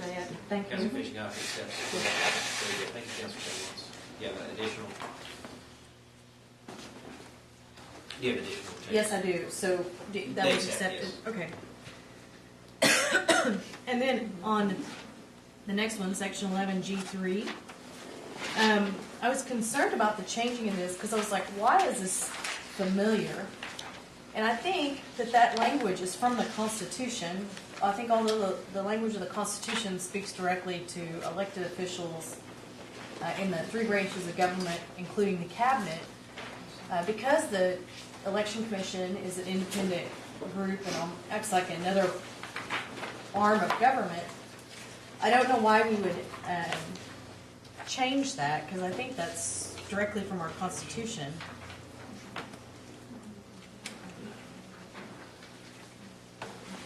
Is there a reason? Drunkenness seemed like an antiquated term as opposed to intoxication that would affect somebody when they're actually at work. It would give some specificity to the definition, I believe was the thinking. That's certainly how I see it. I see Mr. Chafin back there. I don't know if Mr. Chafin can speak to that, but I'd like to understand better why we're changing it, because I think the Cherokee people have that term. It's in our Constitution. I thought that's where the language was, and I thought it odd that we were even changing this.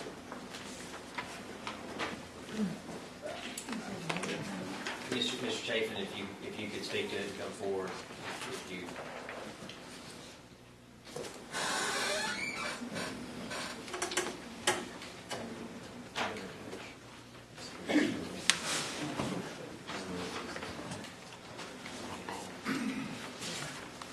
I think that was, as I said, I think that one was changed or recommended to be changed because the term drunkenness is really kind of hard to define. And now, in the present time, under the influence of alcohol is pretty well known because of the use of it in DUIs and stuff like that. Was the purpose. I think they were just trying to be a little more specific as to what that meant.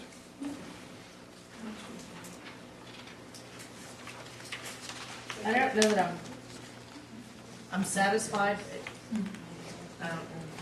I would say that would be something that we would say would be at the pleasure of the council, which term you want to use. Councilor Camelots, would you yield to me? I have a question for Mr. Chafin. Yes. Mr. Chafin, if it was left as drunkenness, through your rules and procedure, was it fair to say you could define what drunkenness is for the purposes of governing your body? I mean, could you get specific in your rules and regs as opposed to here in the statute, if we left it in the antiquated but long-standing term of drunkenness? Yes, I think we could define that through rules and regulations. If this language, if it remained the status quo in the language, then that wouldn't give you any heartburn. No. Okay. No. Appreciate your opinion on that. Councilor Carroll, what you still? Then I would offer a friendly that we leave it, so that everybody's measured by the same.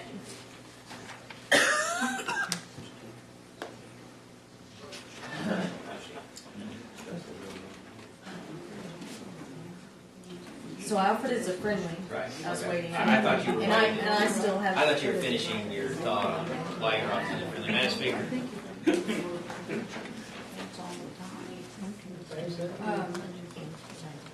Councilman Watts, are you wanting the word habitual put in front of drunkenness, if that's what's in the Constitution? I think it would be more appropriate. Because that would give us at least some guidance. I take that word to mean all the time. And not just a isolated Or incident. maybe most of the time. Yeah, okay, most of the time. And I thought, Mr. Chapin. I would accept your friendly of habitual drunkenness. Thank you very much. In lieu of The language offered. Very good. Okay. On, is there a way, and I wasn't sure, I was really hoping for help from the body and maybe from the election commission if they have, but our voters are really struggling with the confirmation of the voter registration process. So what they receive from the election commission, for example, during the 2011 election, I know that in now, they get the postcard acknowledging their form. But then it says in the law that they shall receive a voter card, what we refer to commonly sometimes as the red card. But those were not mailed out, and that was part of the confusion at the voter level. So we need to work on this. Confirmation of voter registration, especially given the confusion around whether or not we implement to 15 or not. How are we going to, what guarantees do we have that those red cards shall be mailed out so people understand if they're at large in a district or not? Is the existing language adequate and it's going to be followed this time, or do we need to add something? I would say everybody had to have heard this from their voters. Thank you, Councilor. Councilor, you had your hand up, but I wonder if we could get Mr. Chapin's opinion on whether he thinks the law. I think if the law is followed, that the cards will be mailed out. But Mr. Chapin. I would ask Nancy to address that. She's worked on that. We will mail the cards. That's something that we've spent a lot of time with our new vendor on. They did go out last time. They just didn't go out to the at-large voters because they tell you where your precinct is. If you vote at large, you don't have a precinct. So I think it was a cost-cutting measure that they decided, the last commission decided not to send those out. But we do follow the law, and we will continue to do so. I think part of the bad address problem that the entire nation has affected some people getting these cards, but in our efforts to go out to the communities, we've been working on fixing that. So the cards are being mailed out, and they will continue to be mailed out. Thank you, Commissioner. Councilor Cameron. Lindsay, I really appreciate that. That is awesome news. So on the at-large cards, can they go a step further and make sure that there's the absentee ballot deadline and how to request absentee ballot? Because that should have been, if they have been mailed out, that was the trigger to remind them that they do not have a precinct and they have to vote The current either in commission person has or been by mail. talking about maybe when we send the cards to in-district voters, their cards to send an at-large the ballot request form so that they'll automatically get those. We haven't officially voted on that, but that's something that we can talk about and they'll support doing. So we plan to do that. I am so excited. Thank you. All right, so thank you very much, both of you. Could I ask for a point of clarification? I still have the floor after. Okay. Did I hear you say you wanted them to mail out an absentee application with each red card? They volunteered that. I just wanted to remind her on the deadline that they have to request one if they want to vote by mail rather than in person, that they do not have a precinct. That's exciting. That is what we should be doing now. We've talked about sending the request forms to at-large voters. Since they don't get a red card to sort of clear up that problem. It's not something that we've officially voted on, or it's just some talk that we've circulated amongst the commission. It's not a change to the law that we would suggest or ask for. Thank you. Councilor Hamlin?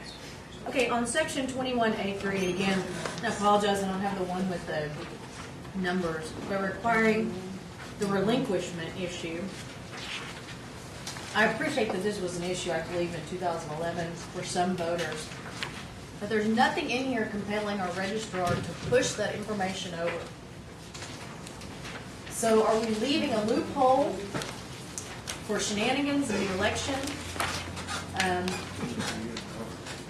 Especially concerning the intra-tribal politics between us and United Kituah Band.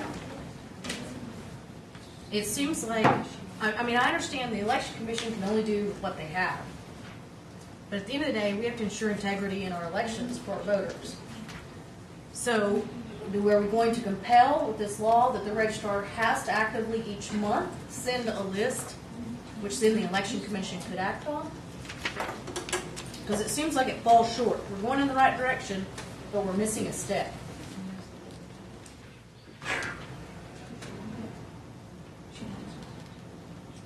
Mr. Cameron, are you proposing an amendment, or are you looking for an answer to your question? Yeah, I would offer a friendly amendment that add a sentence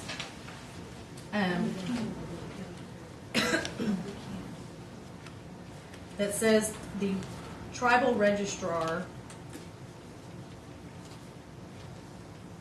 shall notify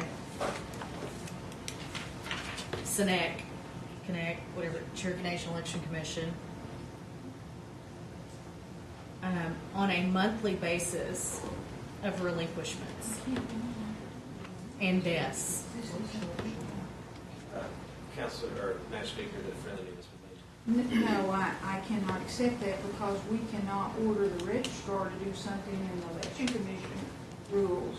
Now, if she wants to take that up at another time and take it up under the registrar's rules, that would be one thing, but we can't order the registrar to do something in these election rules. Fair enough. Friendly amendment's been rejected. So I'll ask for that on the next rules agenda in January and ask our attorney to draft that for me. Action item in January, registrar notification to election commission concerning relinquishments and deaths. Now, the next one on section 33B, I concur with Councilwoman Coates and Councilman Baker. I thought that the debate, the record for the Constitutional Convention and the court case was very clear that at-large council seats have a different requirements from us, and I would make a motion to strike the change on 33B. There's a motion to strike the change on 33B. Do we have a second? I'll second. Second by Councilman Baker. Councilor Director, attention to page 13, section 33B. This would strike the new language in red. Any discussion on the motion? Madam Speaker. Yes, we have the Constitution here. Let's see. Okay, the Constitution reads, "The council shall establish representative districts which shall be within the boundaries of the Cherokee Nation. 15 of these seats shall be apportioned to afford a reasonably equal division of citizenships amongst the districts, and the remaining 2 shall be elected at large by those registered voters residing outside the boundaries of the Cherokee Nation, voting at large in accordance with this section."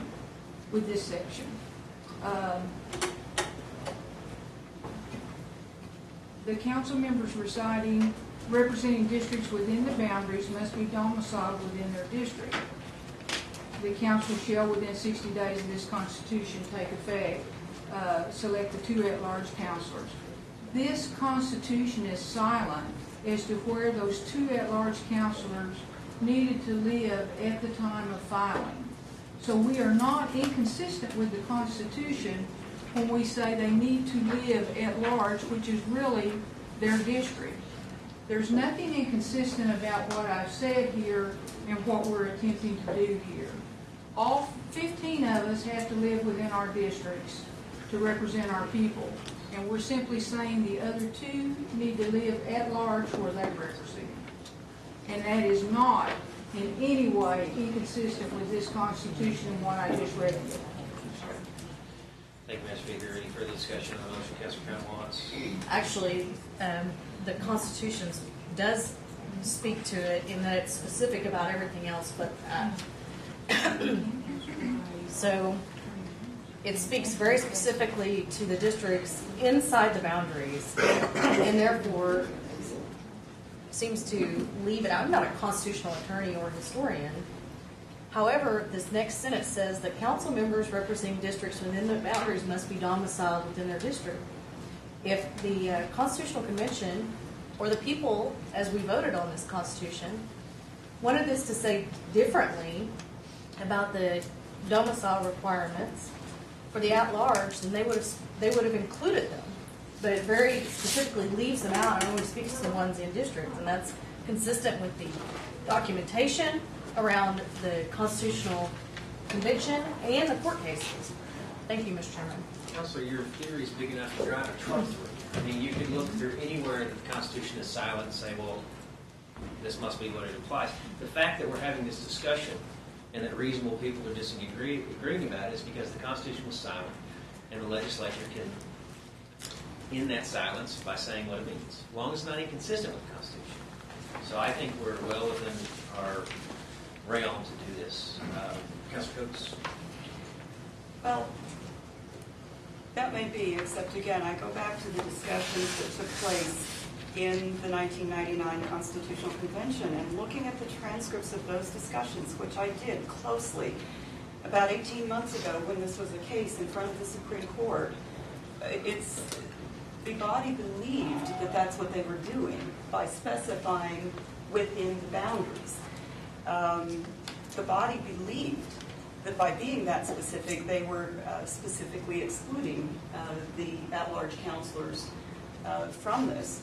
And I think going back to that transcript is something that would stand very well in terms of taking this into a court to identify exactly what the intent of that body was in framing this Constitution. We've got other areas of this Constitution where the language is also difficult, tortured, and you were there, Mr. Chair, and you remember those discussions, that it was often very, very difficult coming to language that did convey the intent of what people wanted, just as we have that difficulty here oftentimes. And this Constitution is not an absolutely perfect document in expressing what the will of that body was at every moment. But I think that, as I said, when I went back and looked at the transcripts and looked at the discussion, there were many, many reasons that were given by people speaking at that convention as to why they specifically wanted to exclude the at-large counselor from any kind of residency requirements. So I will remain opposed to this. If this remains in here, I will not be voting in favor of this. And I guess if it remains in here, we'll be probably going back to the court to litigate this yet again. Thank you, Councilor. Thank you. I would like the AG to come up and address something. The Attorney General. He's out there shaking. He's not there.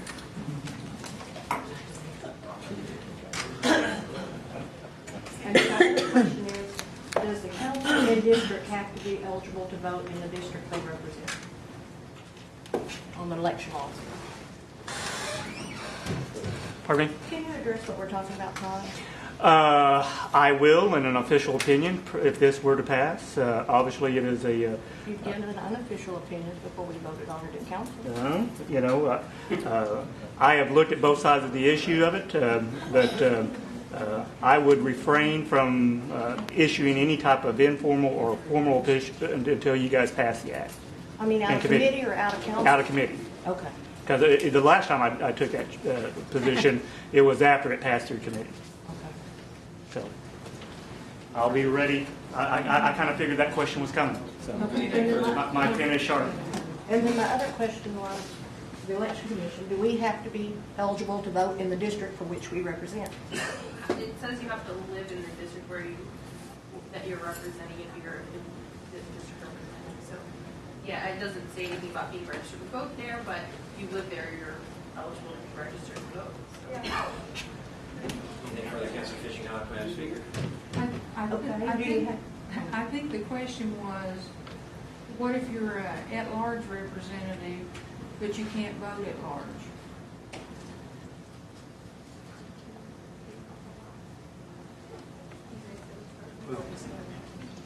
If you live in the district, you can't vote at large.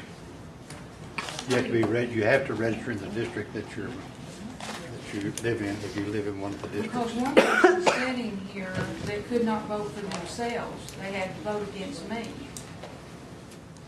Point of order.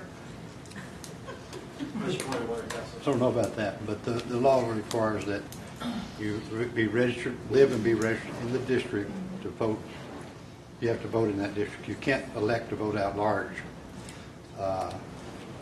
if you live in the district. It's just convoluted to me that you have to vote in a district, yet you can represent at large. It seems to me like you are to live at large and vote at large if you want to represent at large. But that's just my opinion. I will be voting for this. Councilor Lake. Thank you, Mr. Chairman. I just heard something just now that I probably wasn't aware of. The general still here for the election commission attorneys. Let me try to fully understand what I just heard. If a person lives in this district who was elected at large, they can't vote at large? That's correct. And is the person temporarily living in the district or just a minute? Can't see my general. I'm sorry. You see where I'm going? Right. I don't understand. Under the election code, you must vote in the precinct or in the district in which you reside. Okay. If that's outside the jurisdiction, that's at large. If that's inside the jurisdiction, it's within the precinct that you live. That's where you're required to vote. If you held an apartment here, and we've seen that in years past, yes, we have. People holding apartments and saying they lived here, maybe they did, maybe they didn't. And people living out of the 14 counties sometimes and wanting to run for office. And so I thought we tagged that down in the 99 Constitution. What I'm hearing here is apparently maybe we did not. So I'm trying to wrap my head around what I'm hearing right now. And so you can live in this district, be an at-large counselor, not vote at large. I guess I'm not sure I understand that concept. Well, no, that's beyond. Okay. Thank you. Thank you, Councilor Lake. Councilor Coates. I don't know that it's all that difficult of a concept because we've got a number of people who live at large and who live in the district, and so somebody who lives outside the boundary and yet votes in District 1 could also conceivably vote against Councilor Jordan. So I'm not sure that, that this is an exactly unusual sort of situation, that your residency in one location and your ability to vote in a different district is something that in fact already exists under certain circumstances. And this is one of those circumstances. Thank you, Councilor. Councilor Kamowitz. Thank you. With so much Christmas spirit, so I want to remind everybody that the Constitution says nothing shall be retroactive. So if this is another Christmas gift by trying to unseat another council person midterm, it cannot be done. Thank you, Mr. Chairman. Okay, let me respond to that. This applies to candidates. Candidates. Period. Not comma. Councilor Thorpe. Yes, I was against this, but since you brought it up, Ms. Fisher. But that, what I can see in this because we lived in District 5, and I could vote up, I could file outside district for at large. If I could do that, why couldn't I file for District 4? It's the same thing.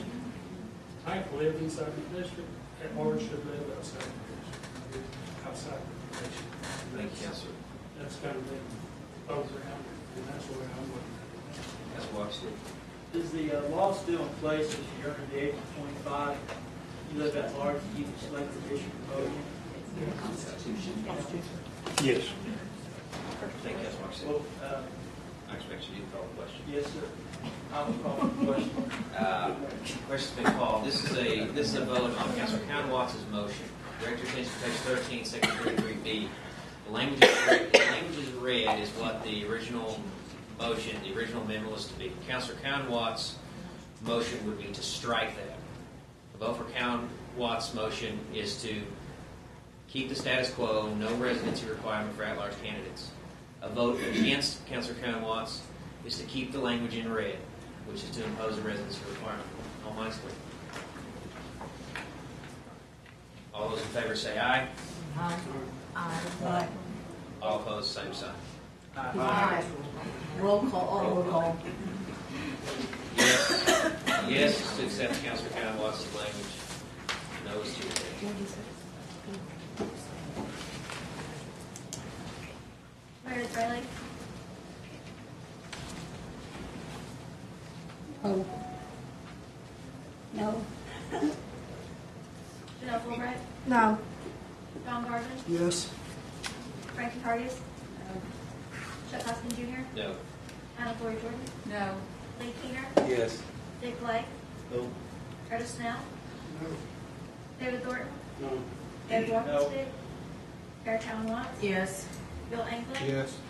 Jack Baker, Yes. Julia Coates, Yes. Jody Fishingham, No. Julia Coates. Joe Barty.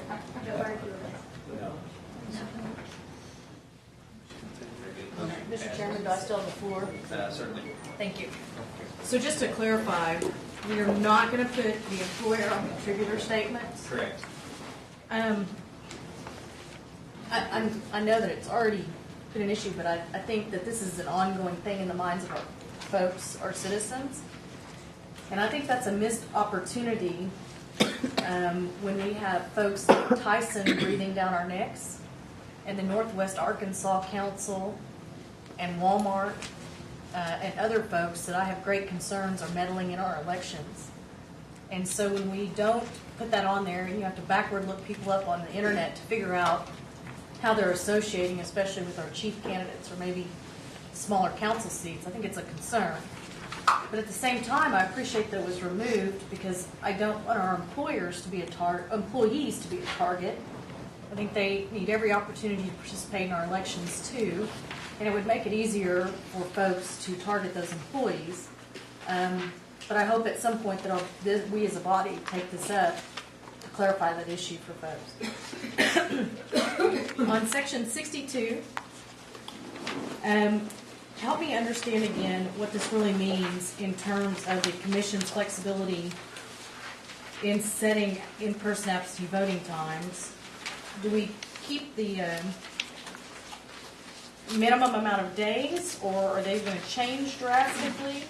I mean, what does this actually do in terms of what the voter will see? Council, what it'll do is the same obligation will remain on the election commission if we pass this as they already had, which is they must have 9 to 5 in-person absentee voting days on a number of days. This allows them to say, we're going to go 9 a.m. to 6 p.m.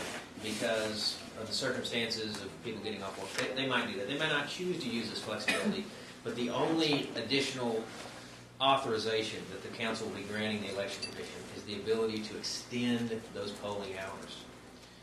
That's my reading of this, and that's the intent of this.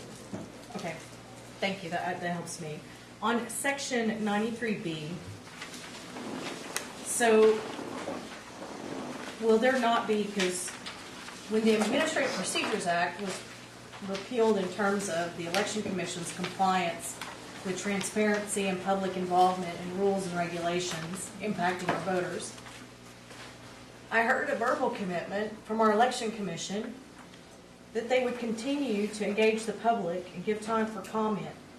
But in section 93B, it doesn't seem to allow for that And it seems like very important regulations set very soon and quickly near the election without time for not only comment, but for digestion and understanding by our voters.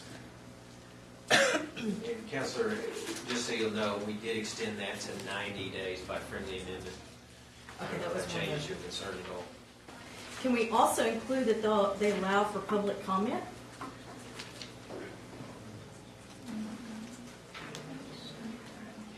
Yes, sir. If you had some friendly amendment language to consider, one approach might be keep the same language, no less than 90 days, with a minimum of 30 days for public comment? 30 days for public comment. That would be a friendly amendment we could add to it if the sponsors or so on. I would like to thank you for the language, and would you consider that? No. I believe that they're an autonomous body and we should let them have some leeway.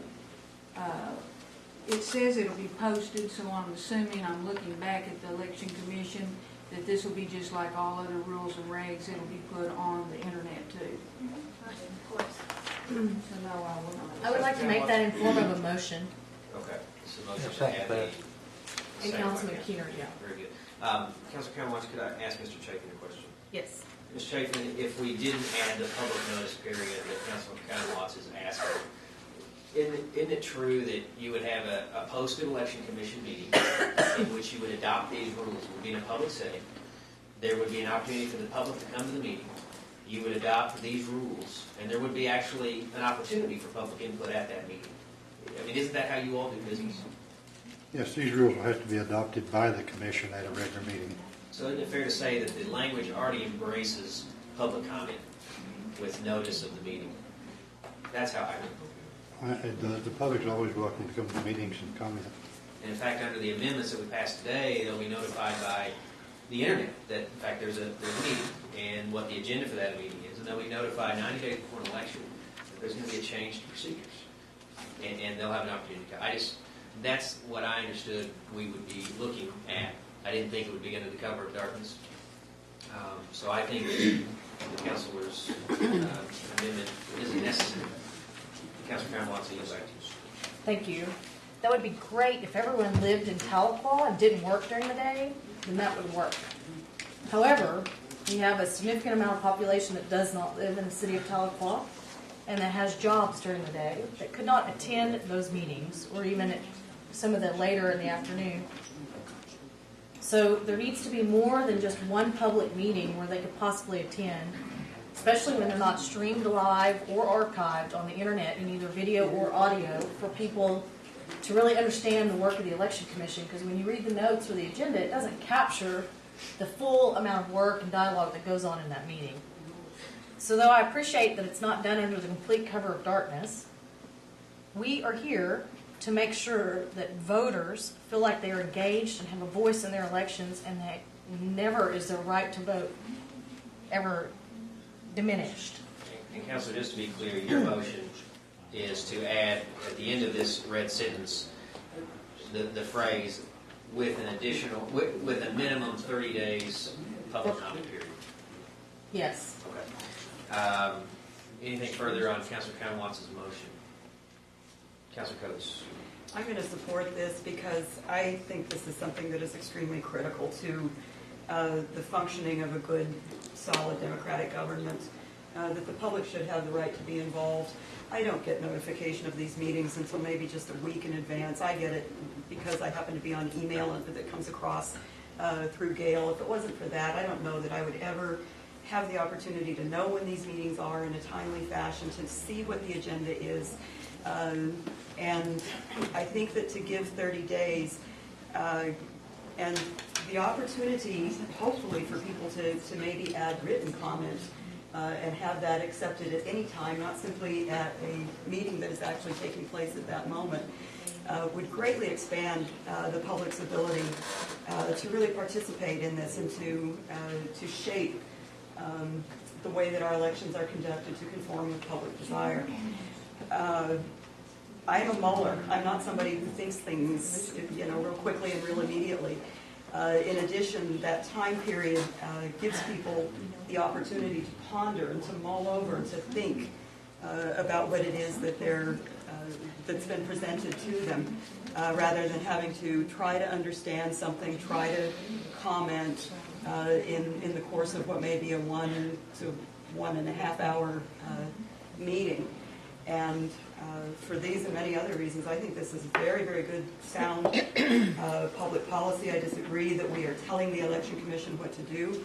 I think that we are simply acting as an advocate for the voters of the Cherokee Nation in opening up the opportunity for them to have a great deal more say in the direction of our election process.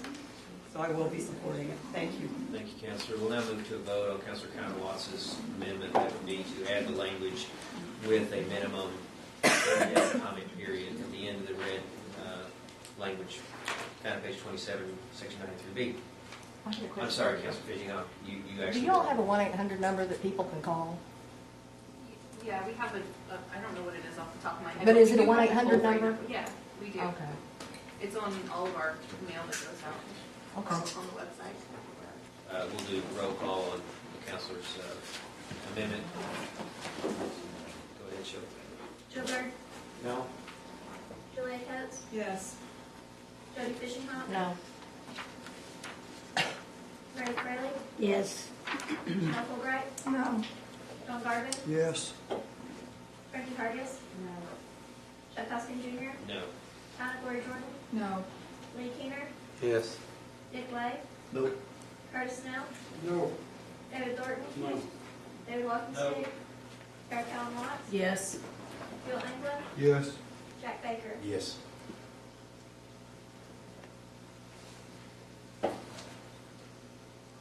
7 yes and 10 no.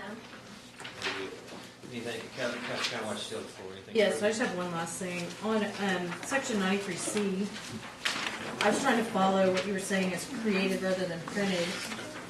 So were you, I guess, was it in terms of electronically scanning and storing for the 2-year requirement of records, what we were discussing, or? It was to the generation of this document by electronic means. I think it was, and Mr. Chapin, you can speak to that if you would. I think it was just to use some updated terminology. But the more I thought about it, the more I thought printed really embraces in common vernacular things that are stored electronically. So if you can speak to that. Yeah, help me understand how this is. Yeah, let's see it, Mr. Chapin. Thank you, Mr. Chairman. I think created is printed, but I think the reason for that is that using the word printed, it's not actually printed anymore. It's created electronically and produced. And that was the reason for that. There's no hidden meaning there that I'm aware of. May I? Certainly. So this only really applies to the creation of the ballot, not to the storage of those ballots? Well, this is to the certification of the vote. After the certification of the vote has been created, then the boxes would be locked and all that. Very good. This doesn't have anything to do with the ballot. Just want to make sure. Thank you. Okay. Thank you, Mr. Chairman. Thank you, Councilor. All right, anything further on the main motion, which is motion to approve as amended, Councilor Watts? So we will get a new electronic copy with all the friendly amendments highlighted and the pages numbered. For this go to council tonight, so we'll work diligently to that end. Councilor Lay. Thank you, Mr. Chairman. On page 8, number 8, it says about precinct election returns that are mailed to the door after the election. It says, if available, the number of votes cast in the precinct, and if available, the vote tally. Why? Is there a clarification on why would that not be available? I'm sorry, Councilor, could you repeat where you're looking? Page 8, number 8. Okay, to include the number of votes cast in that precinct and, if available, the vote tally. That's a good question, Councilor. If I could ask Mr. Chapin. Mr. Chapin, why would a vote tally not be available? I can answer this. One of the vendors that we looked at and didn't ultimately hire does centralize vote counting. So we thought we didn't, in the future, if we choose to go with a different vendor, we didn't want to be tied to certain kinds of vote counting. So we thought it would give us more flexibility in the place where the ballots are counted. So that was the only reason for that change. Councilor Lay, do you have a? If it comes out of the voting machine and it gives you a number, let's say for candidate A and B, why don't, it's been traditional in the Cherokee Nation forever, as far as I know, put that on the door. Right. Why aren't we doing that? If we have if that's the the company that we went with for this election cycle, they have that technology available. So we will do that. But in the event in the future, if we go with a vendor who doesn't have that technology available, their technology is a little different, then we wouldn't want to be tied to having that. I'd like to make it friendly to strike if available. I second. Yes. Okay, it's been accepted. The if available struck. That's found at page 8, section 12, C 8. Thank you, Councilor Lay. On page 13, number 2 at the bottom of the page where it says verification of 4 types of documents. We have some people who are elderly, they live in either rest homes or apartments they will not have all of these documents. They probably will not have 4. They probably have 3. I'd like to go back, make it friendly to go back to 3. Okay. Madam Speaker, Councilman Lay's made it friendly to strike the amended language found in section 34.2, which is found in page 8.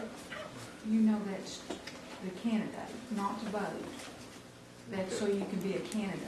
Well, I understand if you live in an apartment, you still may not have.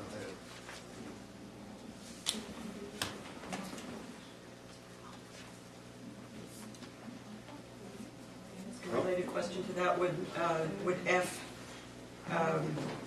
our new registration card or even our old registration card, for instance, would count? So the new one would count? Would be under that number there. I'm Would be still under paying F. attention. Well, I've got all of them, but some folks may not have all of them. I agree, if they were elderly, they might not be able to provide an income tax return. Or a homestead exemption. Or a homestead. I really don't have any hard time with it going back to 3. So, Madam Speaker, his is to maintain the status quo, and you accept, Madam Speaker? Councilor Fitchcock, you accept? All right. Well, all the red language in 34.2 will be struck, and the struck language restored. Thank you, Councilor Lay. One more. Knock it around. What do you got? Number, page 19B, the report shall be due on the 15th day of the following month. I'm just going to fill that up for discussion. I'm not going to try to change it. But sometimes getting all your tickets back in, when I was running for office, I found it to be pretty difficult. I got them in, but boy, it was a rush. Sometimes driving it down here to Telequal, 107 miles away, and 107 miles back to the house to get it here on time. And Councilman, there's already language in here that talks about extenuating circumstances. Mr. Chafin, you couldn't answer everyone's theoretical extenuating circumstances here. Certainly there's going to be times that somebody can't meet the 15 days, and the Commission, using this existing statutory language, is going to be able to have some flexibility. Not trying to pin you down on Mr. Lay's example, but there is some flexibility there for extenuating circumstances. Is that true? The current language? Well, the current language provides that if you have an incomplete report, that you get notice you have 15 days down toward the thing there.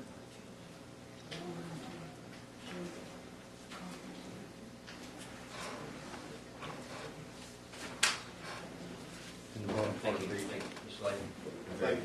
Thank you, Mr. Layton. All right. That's already in the act. That's Yeah, it's not already in changed. there. Madam Speaker.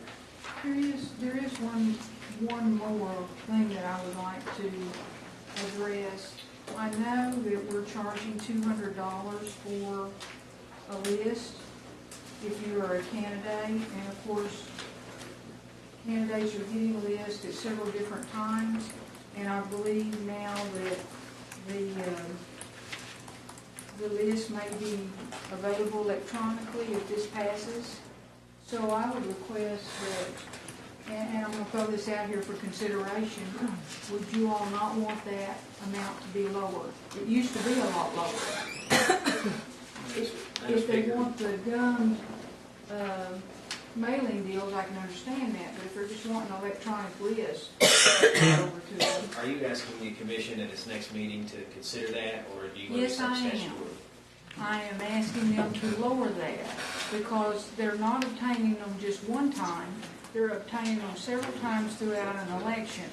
And it seems like $200 is a little harsh when you went from $25 to $200 in one swoop. Put that on our agenda for our next meeting is tomorrow, and our agenda's posted already, but I can make sure that's on our January agenda so we can take that up, which will be the second Tuesday of the month at 4:30, like our meetings always are.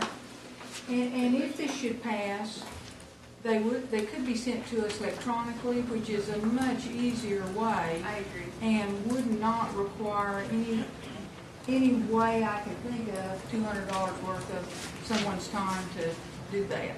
That'll be on our January. Keeping in mind that the state provides that electronically to you free. Okay. I'm not asking for free, but I'm just saying something between 25 and 200. Thank you, Madam Speaker. We'll now move to the vote on the main motion, which is a motion to approve the act that has been freely amended. This is an act, we'll do a roll call. And point of clarification, yes would be we pass everything. Pass the act that has been freely amended. Frankie Marcus? Yes.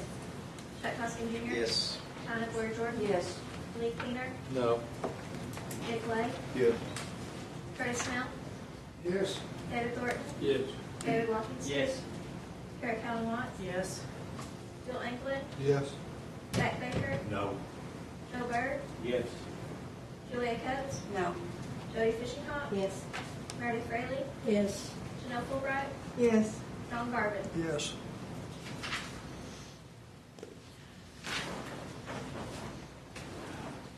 Yes and 3 no.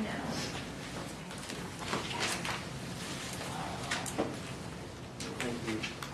Council, we are now at our final item, which is the Residency Act. Councilor Garvin, we're doing some work on it during committee. Councilor Garvin, has that language issue been resolved offline?